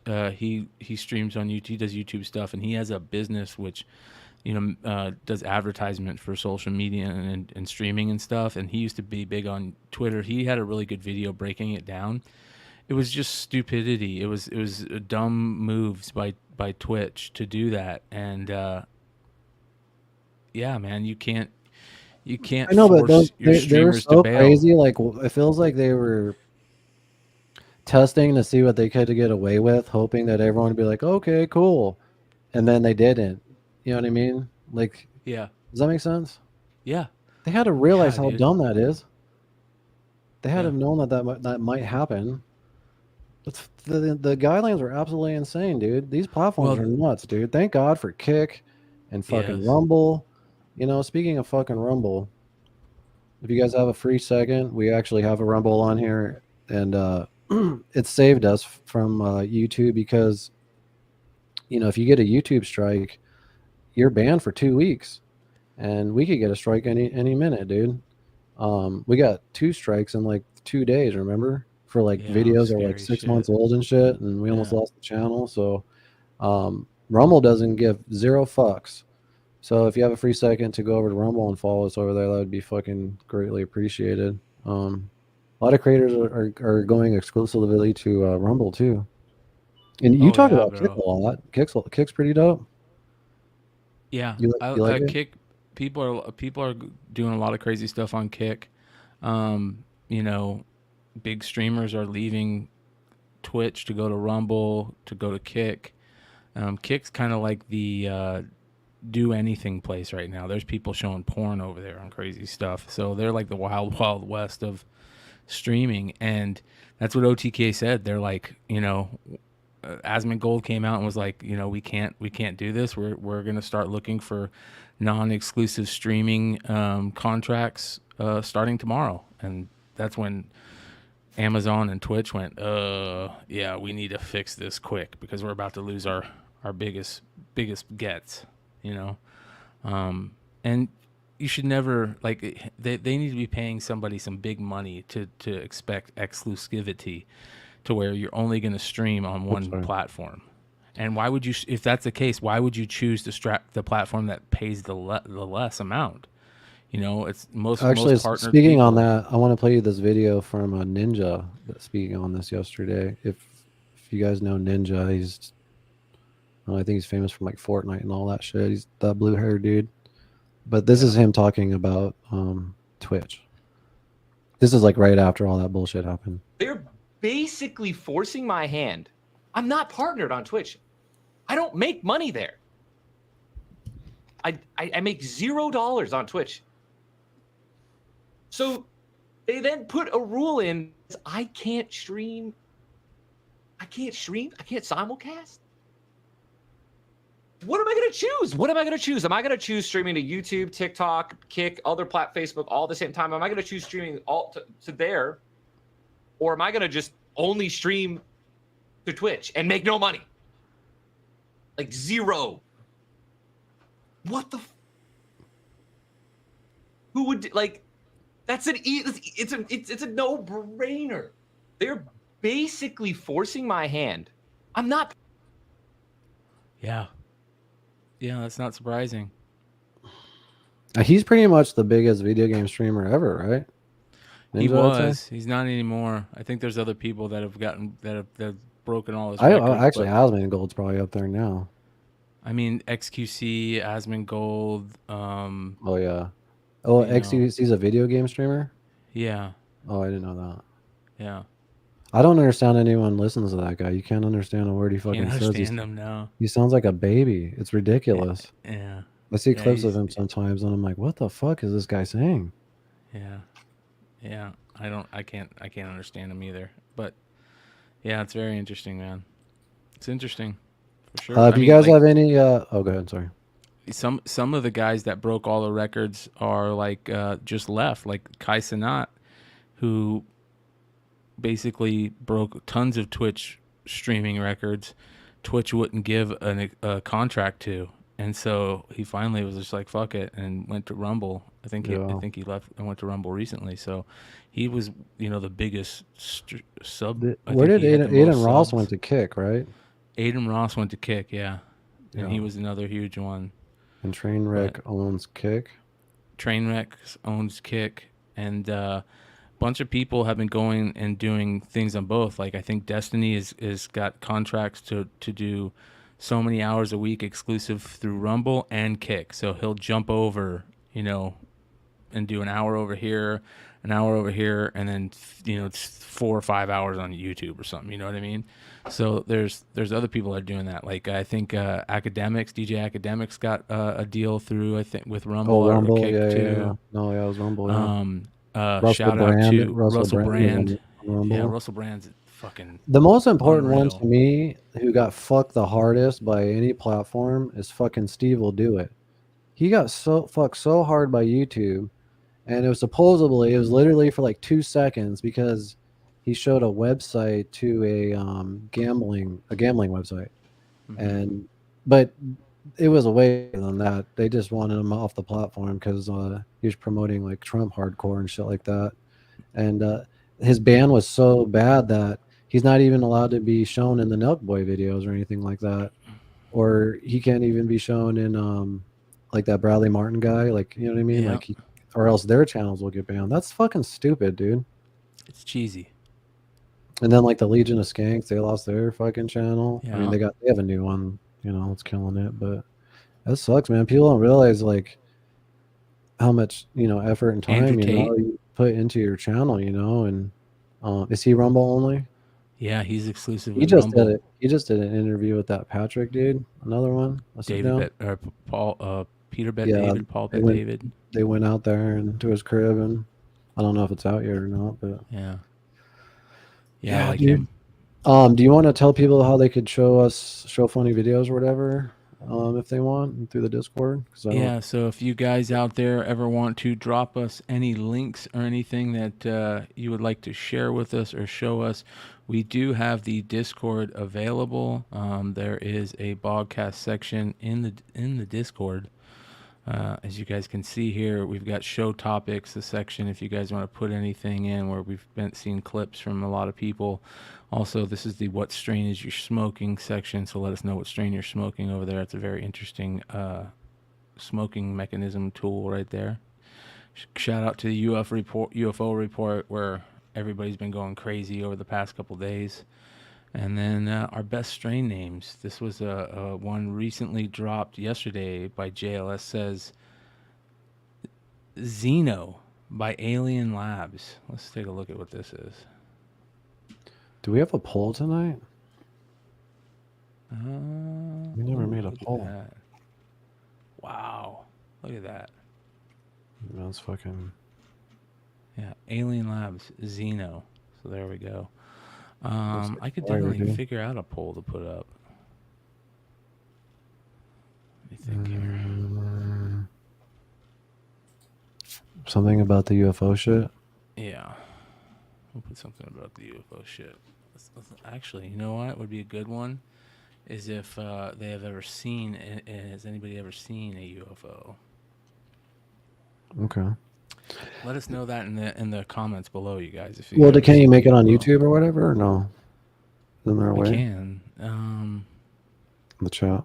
Do you remember George Miller was supposed to make a Justice League movie? George Miller? Yeah, the guy like directs Mad Max and all that. I don't remember that. So he was supposed to make a Justice League movie, like, and a lot of it was actually kind of rumors for a long time, and people didn't really know if it was like real or not. And then sure as shit, dude, this fucking video I came across, and I thought you would really enjoy this. It's Jay Baruchel, Oh yeah, I like Jay Baruchel. Rogan's old best friend. Check this out, dude. This is crazy. 2 weeks in Sydney at Kennedy Miller with George Miller on Justice League on a movie that never happened. But like that had happened, he told me he wanted me to shadow him. He wanted me to be there every day on set for 6 months. There's an alternate reality where I got an apprenticeship under George Miller, and that would have been super cool. So you were in Sydney for 2 weeks? I was in Sydney for 2 weeks, and then the actors in Batman and Superman, they had been there training for 2 months at that point. There was a shitload of concept art, pre-viz, costumes. What's interesting is a lot of it has been kind of cannibalized into other DC sort of iterations, like the Henry Cavill Superman suit owes a lot to the suit that DJ was going to wear in Justice League. My only memory of that, and I don't even know if it was a rumor, was that Adam Brody was meant to be Green Lantern. He was going to be one of the two Flash. And you were going to be Maxwell Lord. I was going to be the friggin' villain of the whole thing. Me and Teresa Palmer she was going to be Talia al Ghul, and I was going to be Maxwell Lord, and Megan Gale is Wonder Woman. Like Green Lantern was going to be Comet. Do you remember that rumor? I remember that. Back and forth, or would you rather me hear the whole time? He's like, I want you to hear the whole time because I want you to shadow me like Mel did on Thunderdome. Which is like, bro, what the fuck? He's got a Deftones shirt on. I That's was sick. playing a guy called Max. So fucking George Miller was calling me Max. I'm haunted by. Dude, I was so fucking focused on the captions that I didn't even notice that. That is dope. Yeah. It's around the fur. Yeah. I wonder what that What up, person is swag? doing right now. Yeah. Isn't would be that cool. crazy? Just like that's one of my favorite things in the world, dude, is movies that never came to be, but were like maybe in pre-production or previs for like a few something. It happens a lot. You know, Did sometimes you hear sets are about just the new completely. Flash? I heard about the ending because I don't give a That's pretty shit. cool. You know what I mean? So Yeah, like I that's just pretty was like, cool. I'll spoil it. Should we just say it? Yeah, I think No. most people know that Nicolas Cage Superman, right? No. No, I actually know like the very ending, like I'll type it in the private chat real quick before you. Well, everybody close their ears if you don't want to know this for the next 20 seconds, because I want to know it. I think it's. 3, I think 2, it might 1, even go. It might be an after credit sequence, but there's actually 3 Batmans. So there's Michael Keaton. Who's the other one? Is it Ben Affleck? Ben Affleck. Ben Affleck. And then at the very, very, very, very end, it's George Clooney. And then the Flash sees George Clooney and he's like, "You're not supposed to be Batman," and they arrest him because he's calling Bruce Wayne out there or something like that, and then they arrest him at the very end. A lot of people are saying that's funny because of, he should be arrested for his behavior last summer. So that's why George there's all Clooney is in it supposedly.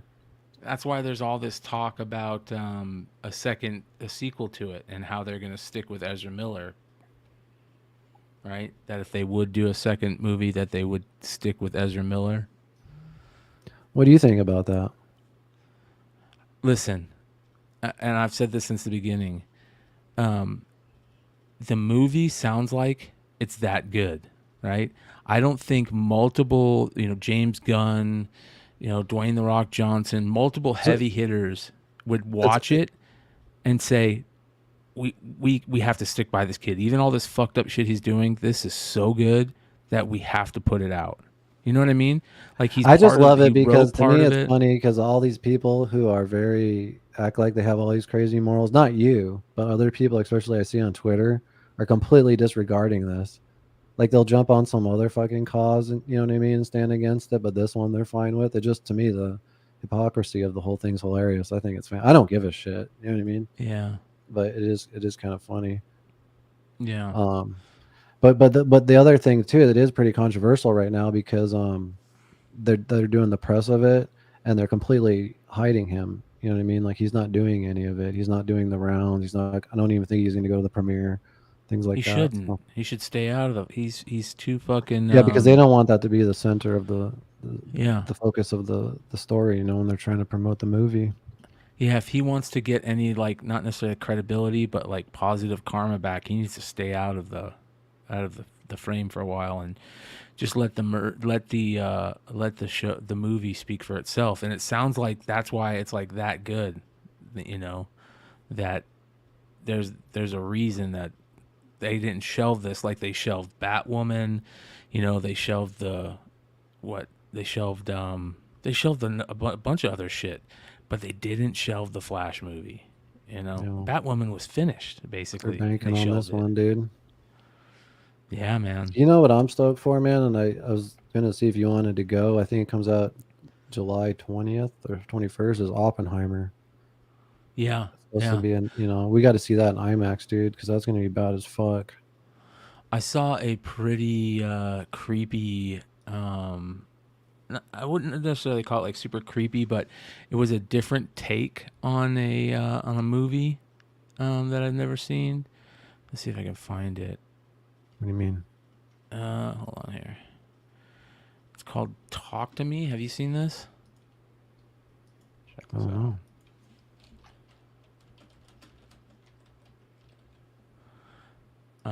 I like there's it's so hard to have a good horror movie anymore. You know what I mean? People are saying the Resident Evil Dead's pretty dope. I kind of want to check it out. Is it? Well, this is a new one. It just came out of Dude, nothing is ever going to be better than Martyrs. If you have not seen the movie Martyrs, it's the original, the original 2008 French version. Yeah, there's a shitty fucking American remake, but it will absolutely blow your fucking mind away. It is such a great film. Shout out to Remo, big Remo in the house. All right, check this out. This is crazy. Have you seen the group chat? They're doing it again tonight. No. Please. It's my mom's Remembrance Day. I just want to forget about it.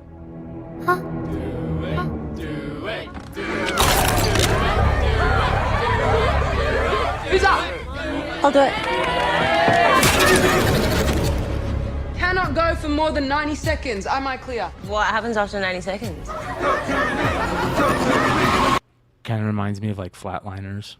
Remember Flatliners? What is this? Movie? Yeah, this is a new movie coming out. Yeah. Okay. Don't want to stay.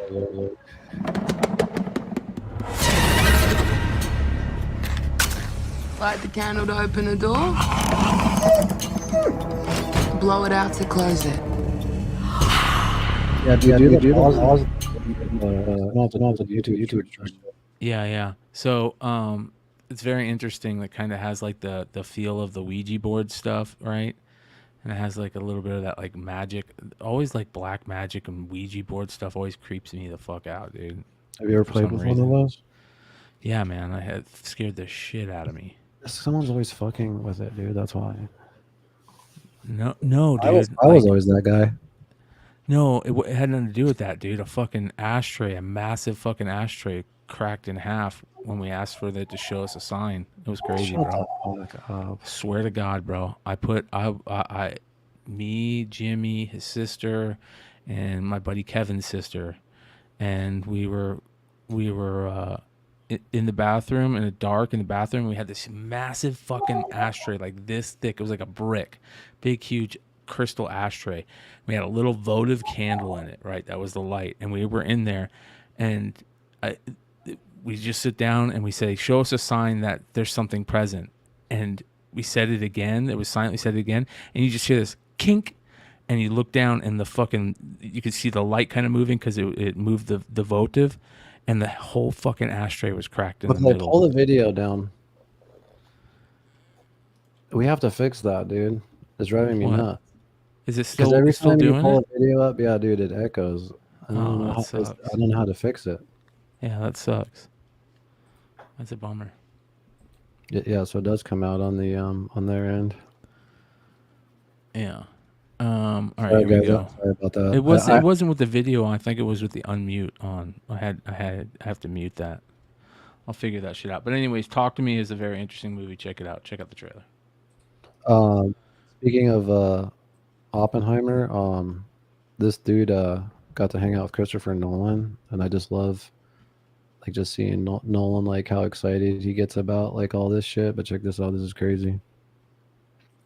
Do you mind explaining what this is right here? Yeah, this is the Oppenheimer IMAX 70mm print. All 3 hours and 9 seconds of the film. And I'm told it's 11 miles of film with one screen. Do you mind explaining crazy? what Play this that again? is right here? Yeah, this is the Oppenheimer IMAX 70mm print. All 3 hours and 9 seconds of the film. And I'm told it's 11 miles of film with one screen. Isn't that crazy? 11 miles. Yeah. Yeah, every Yeah, time, that's I don't cool. know why, when McClay pulls up a video, it just echoes. So I'm trying to figure out how to fix that. So hopefully you can figure that out. But yeah, that IMAX, dude, shit is so badass. It's literally like the highest quality, video print you can get. So we have to see with that. Remember when we saw Tenet? Yeah. That fucking soundtrack, dude, it felt like it was in our fucking heart. Like I felt like my heart was gonna explode with the bass during that fire. It was like I was like, Yeah. holy shit! I felt like we were getting ready to take off to outer space or something. Yeah, that movie was great. mean, it wasn't great. It was I good. still don't understand it. Yeah.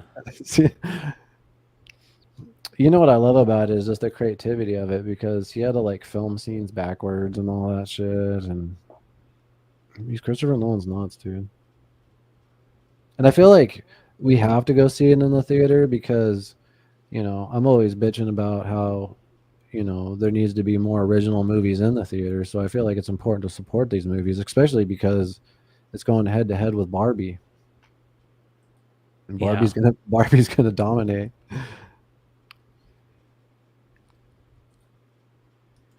All right. You see this this Blade Runner shit, dude? Yeah, New York and shit. Yeah, it's crazy, dude. That literally is Blade Runner. You think you put a filter on it? No, I've seen other pictures. I've definitely seen other pictures. Like where the sky is like red, like my background and shit right now. Like super red. All the way down the eastern seaboard. Which is scary, dude.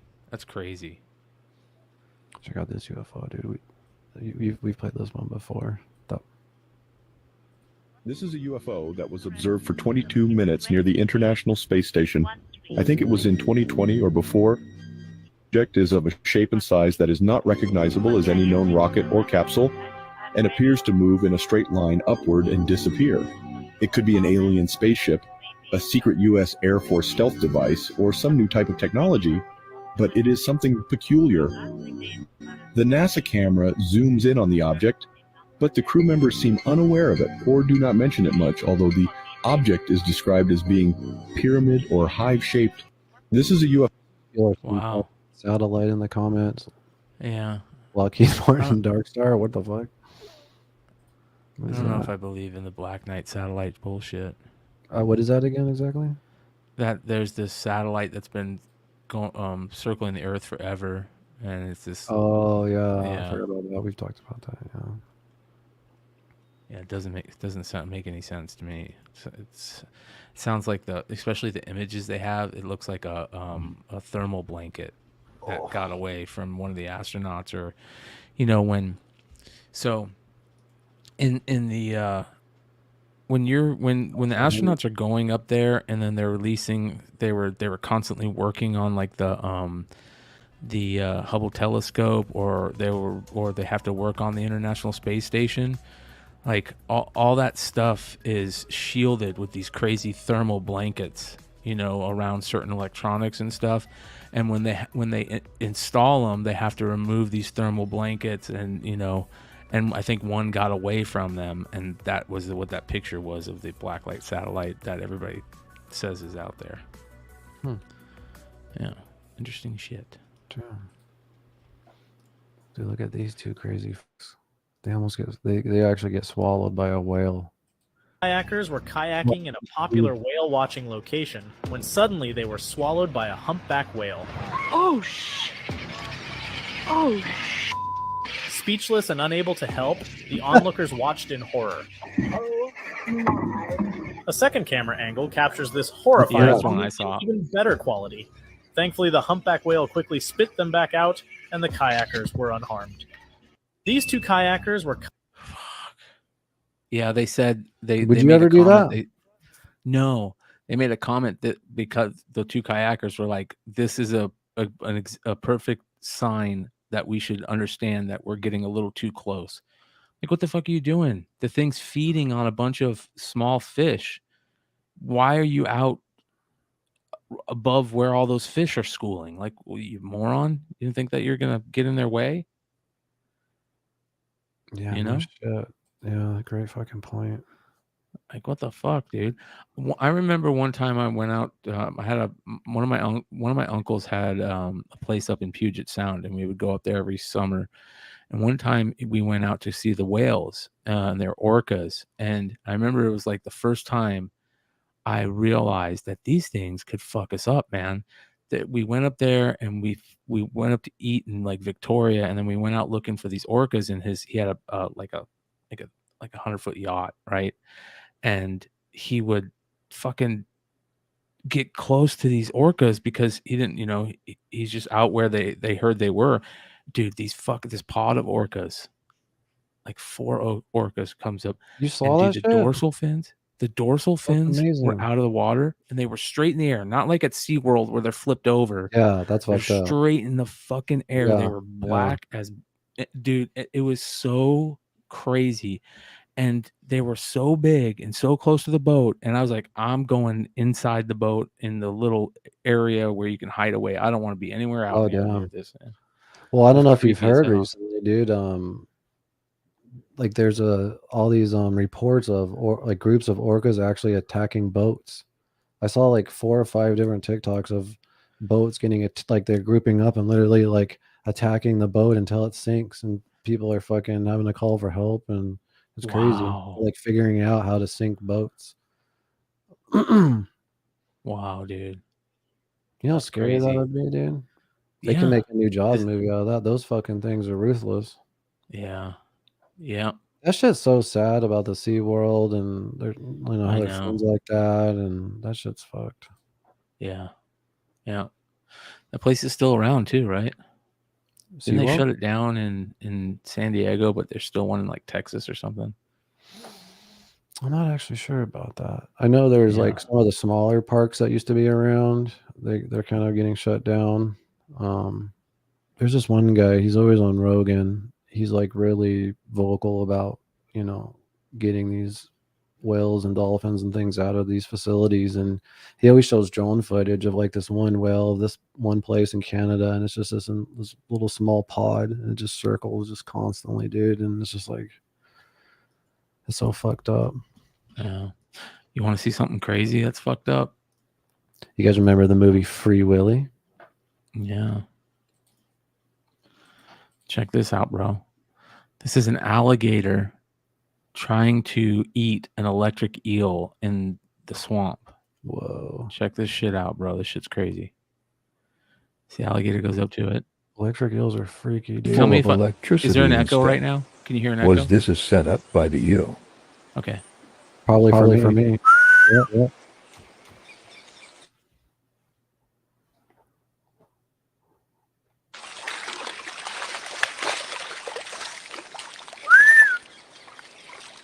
Oh, poor thing.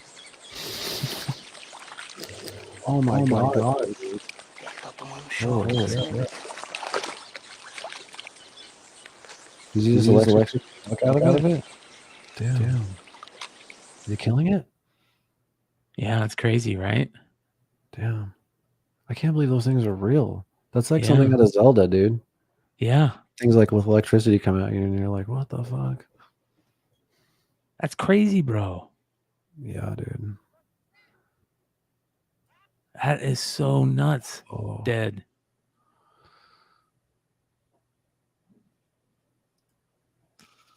The wild is wild, bro. Like Joe Rogan says, there's things out there that will eat you with its face and eat you asshole first. And not give a fuck. Did you watch that documentary I told you about yet on Netflix? The chimps one, bro. I don't know if I could. I just started to try to watch it. I don't know if I could watch that, man. Why? For some reason, bro. It's gonna make me like fucking sad. You know what I mean? Like there's just parts of it that I'm gonna be sad about. I'm gonna be like a little fucking sad part. Baby. Yeah.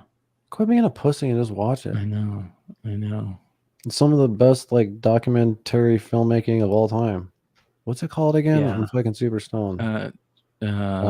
Simian City or Chimp Empire or something like that. Chimp Empire, yeah. Oops, sorry. This is Yankee Stadium, dude, with all the Blade Runner shit. Wow.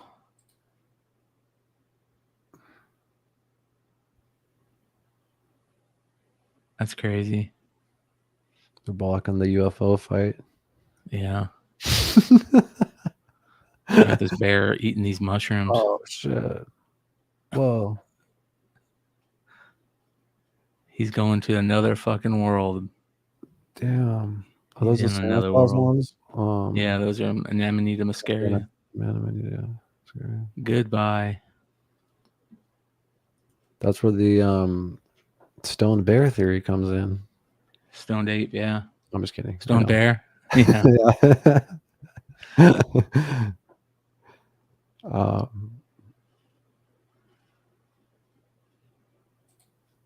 Want to see something really fucking scary about the sea, dude? How about this? While exploring a shipwreck at the bottom of the sea, right? You know, it's like a really deep where they have to go down with one of those ropes and go down, come up slowly. It's that deep. Mhm. They're going back up, and look what they see go underneath them. This is crazy, dude.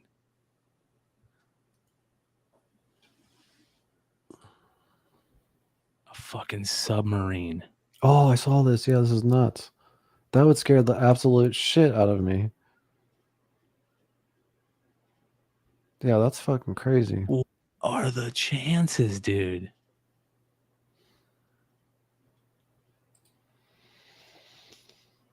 Yeah, dude, that's fucking crazy. That is so nuts right there, man. Yeah, the ocean scares the shit out of me. All fun and games until that thing sends a sonar ping. Bro. That's so crazy. And you've heard the stories. Have you heard the stories about how there was subs that would crash into each other? Russian and American subs would hit each other. And that's happened a couple of times. Oh, really? Yeah, bro. Yeah, just the whole idea of a sub and just being inside of a sub is just crazy. Yeah. This video will make you sad and happy. So is that okay? I know Yeah. you don't like sad, but it balances out with happy. I think I've seen this. I was going to show you this. Motherfucker, quit cheating. How do I hide it? That sucks. Yeah, don't look down there, asshole. All right. You can see the video before. Yeah. Oh, no, I haven't seen this one. Elevator Okay. for our 17-year-old dog who has trouble using stairs.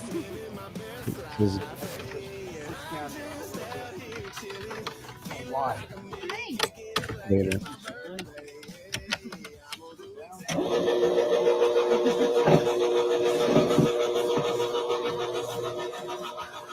He's probably an engineer. Yeah.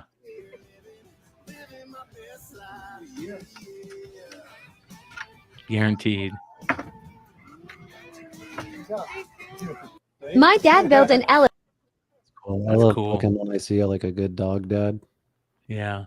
Yeah. That's cool. Like you already that like that is. guy. Like, yeah, I like that guy. Yeah. Yeah. That's fucking cool. Oh, That's really cool. dude. This is the one I was thinking you were talking about. Whole neighborhood comes out to say goodbye to a dog on his final walk. This is Mello. He has terminal cancer, but he's been walking his neighborhood with his human every day since 2019. So he has a lot of friends who will miss him. His human put a letter in mailboxes around town letting neighbors know when his last Oh, walk why? would be. This is really sad. What the fuck? But it is sad, but it's cool, dude. Super cool. The whole neighborhood came out. Oh, his last walk. Yeah.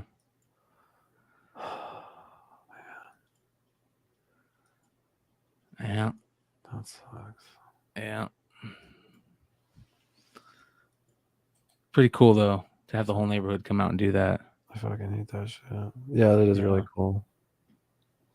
It reminds me like when like a character in WoW dies in real life, and then they all get together and mourn his character and as their tunes. Like when Wreckful passed away, that was amazing, dude. All right, so all the sad shit, I'm gonna cheer you guys up. This is a really cool video. You ready? Yeah. You might get a little echo of Keith talks, but I want you to hear it. Motherfucker. So us teachers would never ask you students to do anything we wouldn't do ourselves. Holy crap! What is happening? Play that again.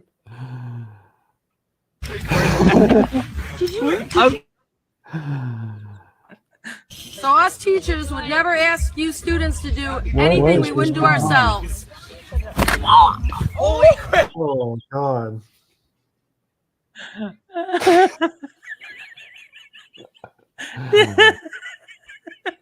Oh my lord, dude. Just watch her jump. She thinks that the guy's holding the rope and he's gonna save her.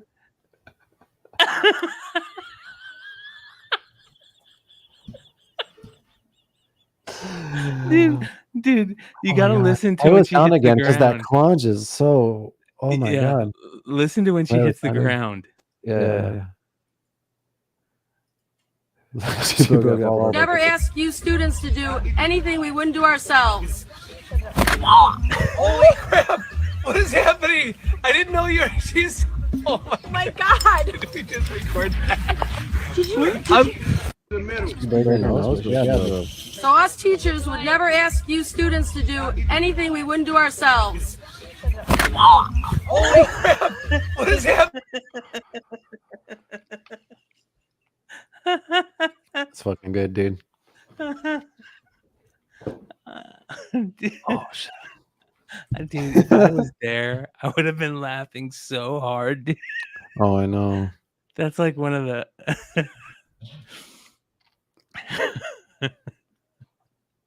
Oh, dude, that was great. That was good shit. It's like you can't do anything nowadays because everything's filmed. Because if you fuck up, it's gonna be a million views on TikTok or something, you know? Yeah. Dude, this is one of the. I'm not gonna play the whole thing, but this is one of the craziest recordings I've ever come across in regards to Prince, because of just how laid back and casual he is. But he's it's a recorded conversation of him talking about an SNL skit of the We Are the World and how they made fun of him and shit, but how he absolutely loves it and thinks it's hilarious. But this is also at a time when like other musicians that were in that video, they were pissed off about it and upset, right? So like he was like one of the few that thought it was great. And I couldn't believe this because there was a side of Prince, dude. I was like, holy shit. But check this out, dude. This is crazy.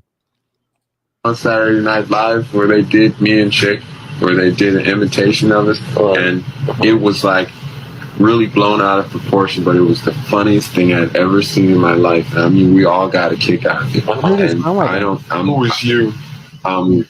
Billy Crystal. Oh yeah. And he did an imitation of me that was hilarious, man. I mean, I just thought though, I mean, that's some of the best humor I had seen in a long time. For the simple fact that it reminded me of Morris or something. The way Morris would just have a whole bunch of bodies. Just think, and they did where Billy Joel and someone was singing, I think it was Bruce Springsteen and someone, and I was singing, at the We Are the World. I am the world. That was hilarious. I mean, we put it on when we want to laugh. I am the children too. And then Bruce Springsteen and them would come in and try to get on my mic, and I would just show me just kind of back off, like this. And the boys would just whoop them up. I mean, to me, that's like hilarious. Yeah, that of course, that's. Dude, that is so fucking badass, dude. That is cool. That's I like love from hearing like a shit studio. like It's that. like one of his like studio sessions or something. That's badass. All right, this is one of the best like dog videos I think I've ever seen. All right. Oh shit! Oh shit!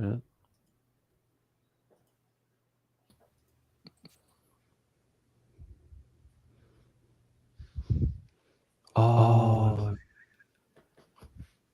Oh my god. Well, this is really bad timing then. No way. Oh my. Oh. Why is it really bad timing? This is really bad timing. Why? I'm so happy, but you should probably go look at my truck. Are you fucking kidding me? You got that recording, right?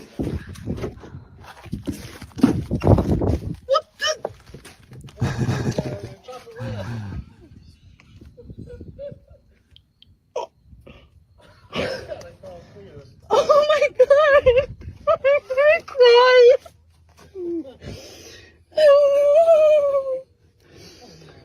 I love love this comment they were updating themselves on Snapchat. Yeah. That's cool. Yeah. That was pretty fucking cool. That is cool, dude. Dogs are fucking badass. Yes, they are. Do you think this is real? Check this out. You think this is real? Uncontacted forest tribe meets white person for the first time in 1993. Watch how they react to this dude. Is there sound? Hold on. They eat this guy? Look in the comments. Usually they reveal it. Yeah. The man seen was making contact to give them life-saving medicine due to a malaria outbreak. He is alive and well today, and nothing bad happened to the natives. It's purely wholesome moment to be appreciated, and generally introduces himself so they trust him to help their sick. So I know these tribes exist, and they actually call them blue zones, where, I don't know, there's 20, 30 of them or whatever across the world. And in the blue zones, like, these people are actually living to be like 100 years old, which is insane. And people are trying to figure out like how they're able to do that. And obviously they're disconnected from all the other bullshit that we have in the world. And their diet is just, you know, straight from the earth, whether it's, you know, hunting meat and eating plants and like, you know, like vegetables, or, you know, eating fruit and stuff like that. Sean Little says they don't mention that the white guys brought the malaria to begin with. No shit. Oh man. Cartier West says this is fake. It's a film by director John Pierre Detroit. It gets posted every so often. Please do some basic research. Fuck off, dickhead. Get the fuck out of here. Do some basic research next time. Fuck off, Hartman. I hope you're joking about that, you dick. Well, he's right. Look more in the comments. I told you in the comments. Get the fuck out of here. Do more research next time. Fuck off. I love Cartman. Cartman's a funny guy. But fuck off. All right. Dude, where does it say anything about the fucking it being a... I want to show you this pretty dope new band I discovered. Oh, that's what's... What? What?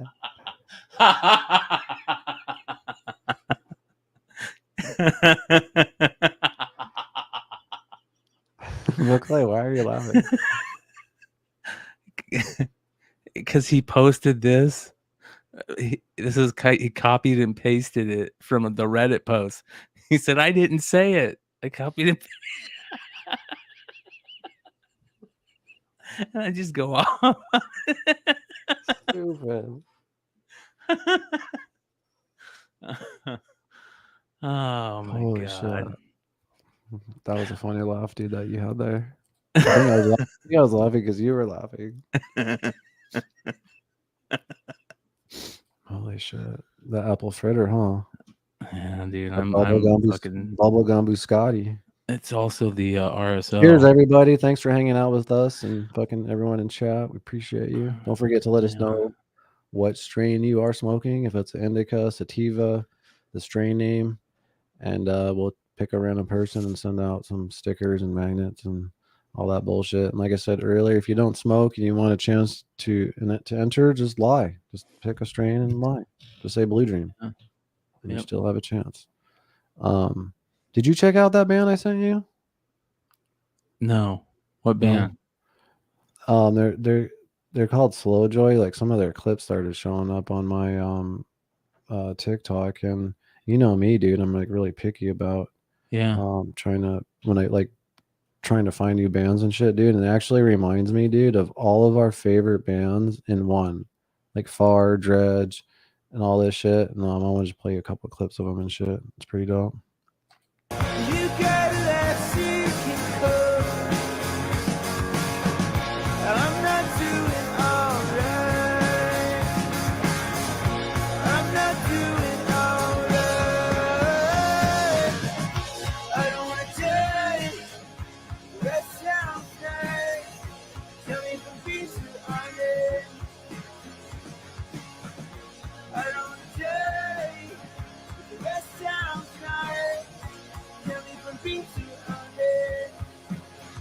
What do they have stuff that's out already? Yeah, they're kind of like releasing songs like every month and shit. Like I think like a song every month or so. Mhm. And I've kind of been watching them develop their following on TikTok and stuff. But I realize like the power of just social media for bands on here, you know, especially like on TikTok Live. I see a lot of bands playing on there and stuff. They have a really cool music video out where it's like them in a U-Haul. Let me see if I can find that really quick. I feel like I've heard them before from somewhere. Yeah, but it's really cool just like finding a new band. Yeah, finding a new band and then just like being able to see like a bunch of clips and riffs and things Yeah. like that. So anyway, they're pretty dope. Yeah, that's cool. Yeah, I'll definitely check them out. I'll go listen to them I tonight. sent you the link. Okay. I'll listen to them on Spotify, dude. This is kind of cool. Check this out.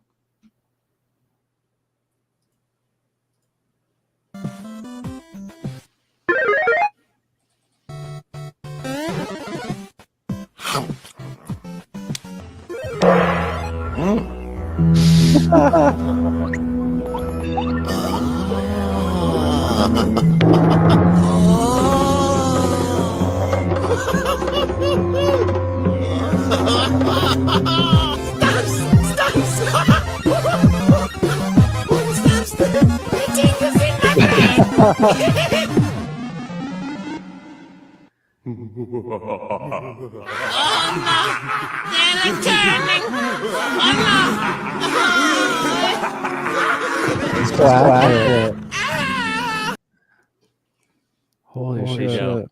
Yeah. It's crazy how much like, you know, before we even knew about mushrooms, we were playing video games with them and we didn't even realize it at the time, right?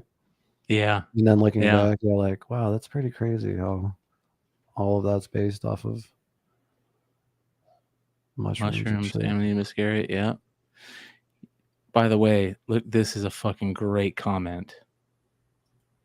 Sean says, I put one of the Bogcast magnets on my neighbor's work car today. He's a cop. LMAO. You can get a picture of that. We should show that shit. Yeah, fuck yeah. That'd be awesome. That'd be a great pick. This is That'd be me amazing. every day when I get up getting ready to play Zelda. Mi cumpleaños. ¡Música, maestro!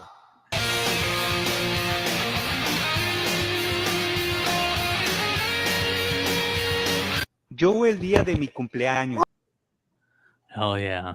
I agree. I love the Zelda theme music. Yeah, dude. Everything This about is- it's dope. Yeah. Yeah. I'm looking forward to it. I'll How definitely classic play it. is the old school Zelda music, right? Oh yeah, dude. Just to think about like what they had to work with too, just because you know the memory was so small then, so it's just a keyboard and stuff, and those songs are classic, dude. And they Yeah. continue to make new songs that are, you know, that are fitting and you know still become kind of classics, if that makes sense. Like some of the Ocarina of Time music's classic. So this Can I is tell you- funny. Or- Go ahead.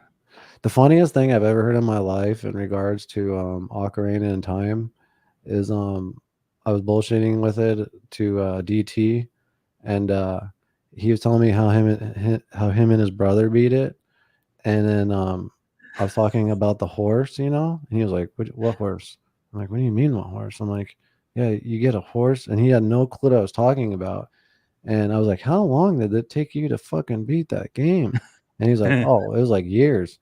I was like, "Holy shit!" He didn't even know that you could get a horse on there. Meaning, like, remember how long that game was? If you didn't have a horse, dude, it would take like 40 minutes to get from one point to the other. There's no way to do that. That's hilarious that he beat the game without the horse. What the fuck? That should be an achievement. Yeah. Yeah, I agree. That's fucking crazy, bro. That's nuts. Ocarina of Time was like revolutionary, dude. Remember how Yeah, badass that that's game was? that's the last Zelda that I played all the way through. Oh, you never played Majora's Mask. I played Majora's Mask, but by that time I was What about Wind Waker? no, didn't play that all the way That was through. on the is that on GameCube? The one on GameCube's bad as fuck. It's like Yeah. super cartoony. Yeah. They like Wind really, Waker, that's they it. really made Yeah. a stylistic choice with it, but I loved it. Yeah. You didn't like Zelda 2, huh? I hated Legend Link of to the Link. Past? Side Or Link to the scrolling, I Past? hated it. I Yeah. couldn't stand it. I won't even play it. I And remember even as a thinking kid, I that refused to play that it. ending when you have to fight your shadow, I thought that was so hard. That was when I was a little cool. kid. Yeah. It was cool, I but I remember remember that. it being Yeah. really hard. Yeah. So one of the things that's a big deal in sports cards nowadays is the chance to get autographs in them. Like you can pull out like an autographed card from a pack, right? Oh yeah. Well, a lot of people are starting to get pissed because a lot of these young players, they don't know how to sign their name, right? And just Because they don't know cursive? Either they don't know cursive or they've never had to like sign their name. It's all like, Are you kidding?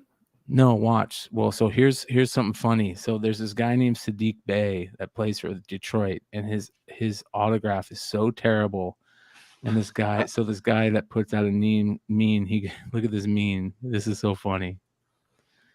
Sadiq Bey, born April 9th, 1999. That's my brother's birthday, by the way. Is an American professional basketball player for the Atlanta Hawks and the National Basketball Association. He played college for Villanova Wildcats. There's his autograph. And right below it says Helen Keller, June 1880 to 1968, was an American author, disability rights advocate, political activist, and she lost her sight and her hearing at 19 months old. Has a better autograph than a line.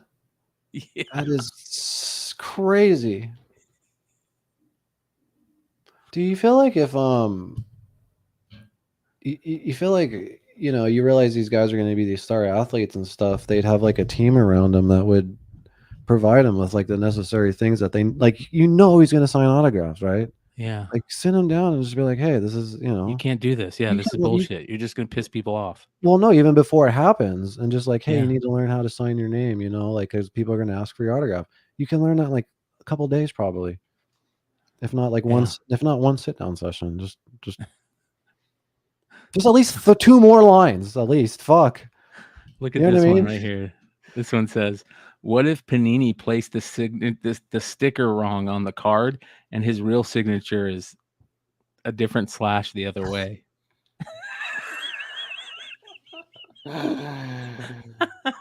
The internet wins. That's fucking funny. His arm looks weird in it too, with that like that. Yeah. Yeah. Oh, Look dude, at that that cracks me up. You got.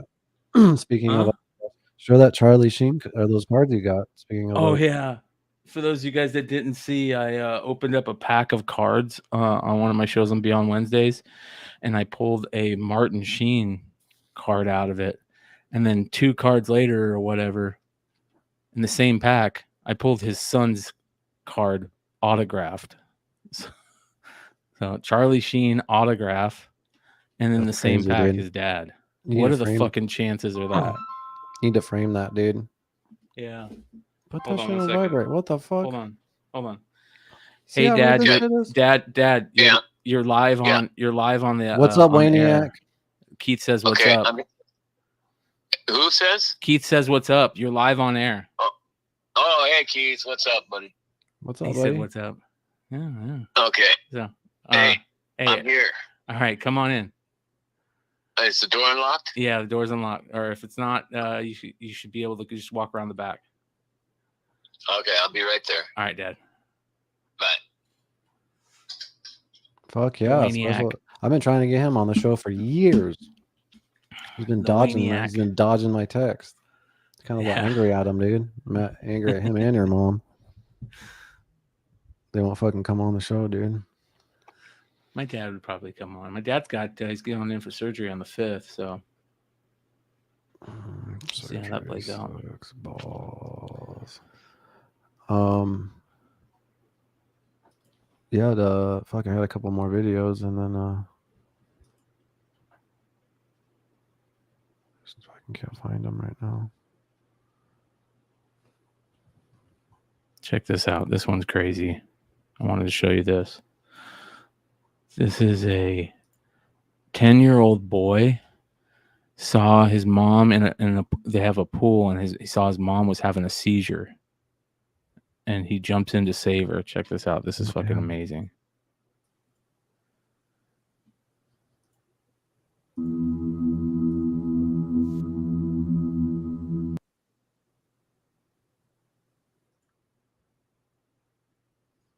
That's crazy, right? Mom's having a seizure, jumped in. Oh man, that's crazy, dude. And his grandpa lives next door. And the dog, their family dog, sees all this craziness going on and starts barking like crazy. He comes over and he alerts. The grandpa hears the dog barking. Oh, there it is right there. Yeah. And the grandpa hears the dog barking and jumps over. This is such a crazy video. Fucking that shit sucks, dude. Like I've known people that have seizures and stuff, and then my old dog had seizures. It sucks. There's really nothing you can do. You just have to wait for it to end. Well, this is a great moment right here because she's coming out of it and she sees her dad. Wow. Yeah, you just have to see the boys crying, and he calls his grandson over. Like this is just crazy moment. Yeah. Those above ground pools are crazy. I had one growing up. Yeah, they're always super warm, right? Kind of a pain in the ass.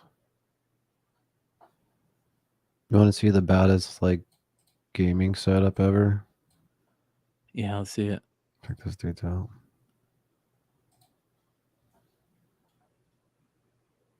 Oh, that's cool.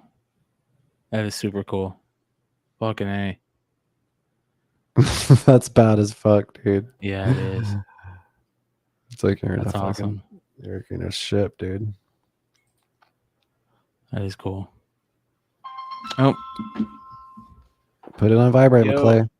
Yo. Yeah, I'm sitting out back. All right, I'm on my way. All right. You got to end it? You want to wrap it? Yeah, let's wrap. Wrap. All right, guys. Well, thanks for joining us. If you have a free second, make sure you are subbed up to the channel.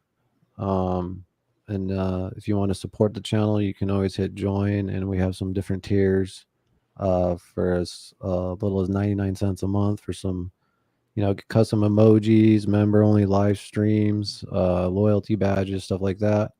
We are also on Rumble. It'd be cool to get a 100 followers on there if you have a free second. They saved us during the YouTube strikeage. We are Shout also out to Perry over there dropping stuff in the chat. Appreciate it. Shit.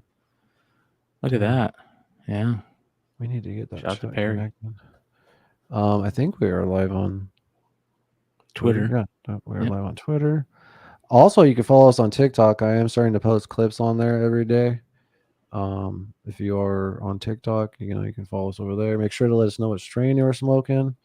We'll pick a random person and send out some magnets and stickers. We do have the after party room, after show lounge in the Discord. I won't be there tonight, but we'll start be doing that on a more regular basis after the shows. I have a question.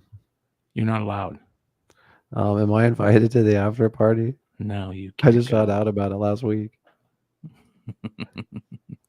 Yeah, because we just go in there and talk shit about you the whole time. I know. I'm like, what's going on?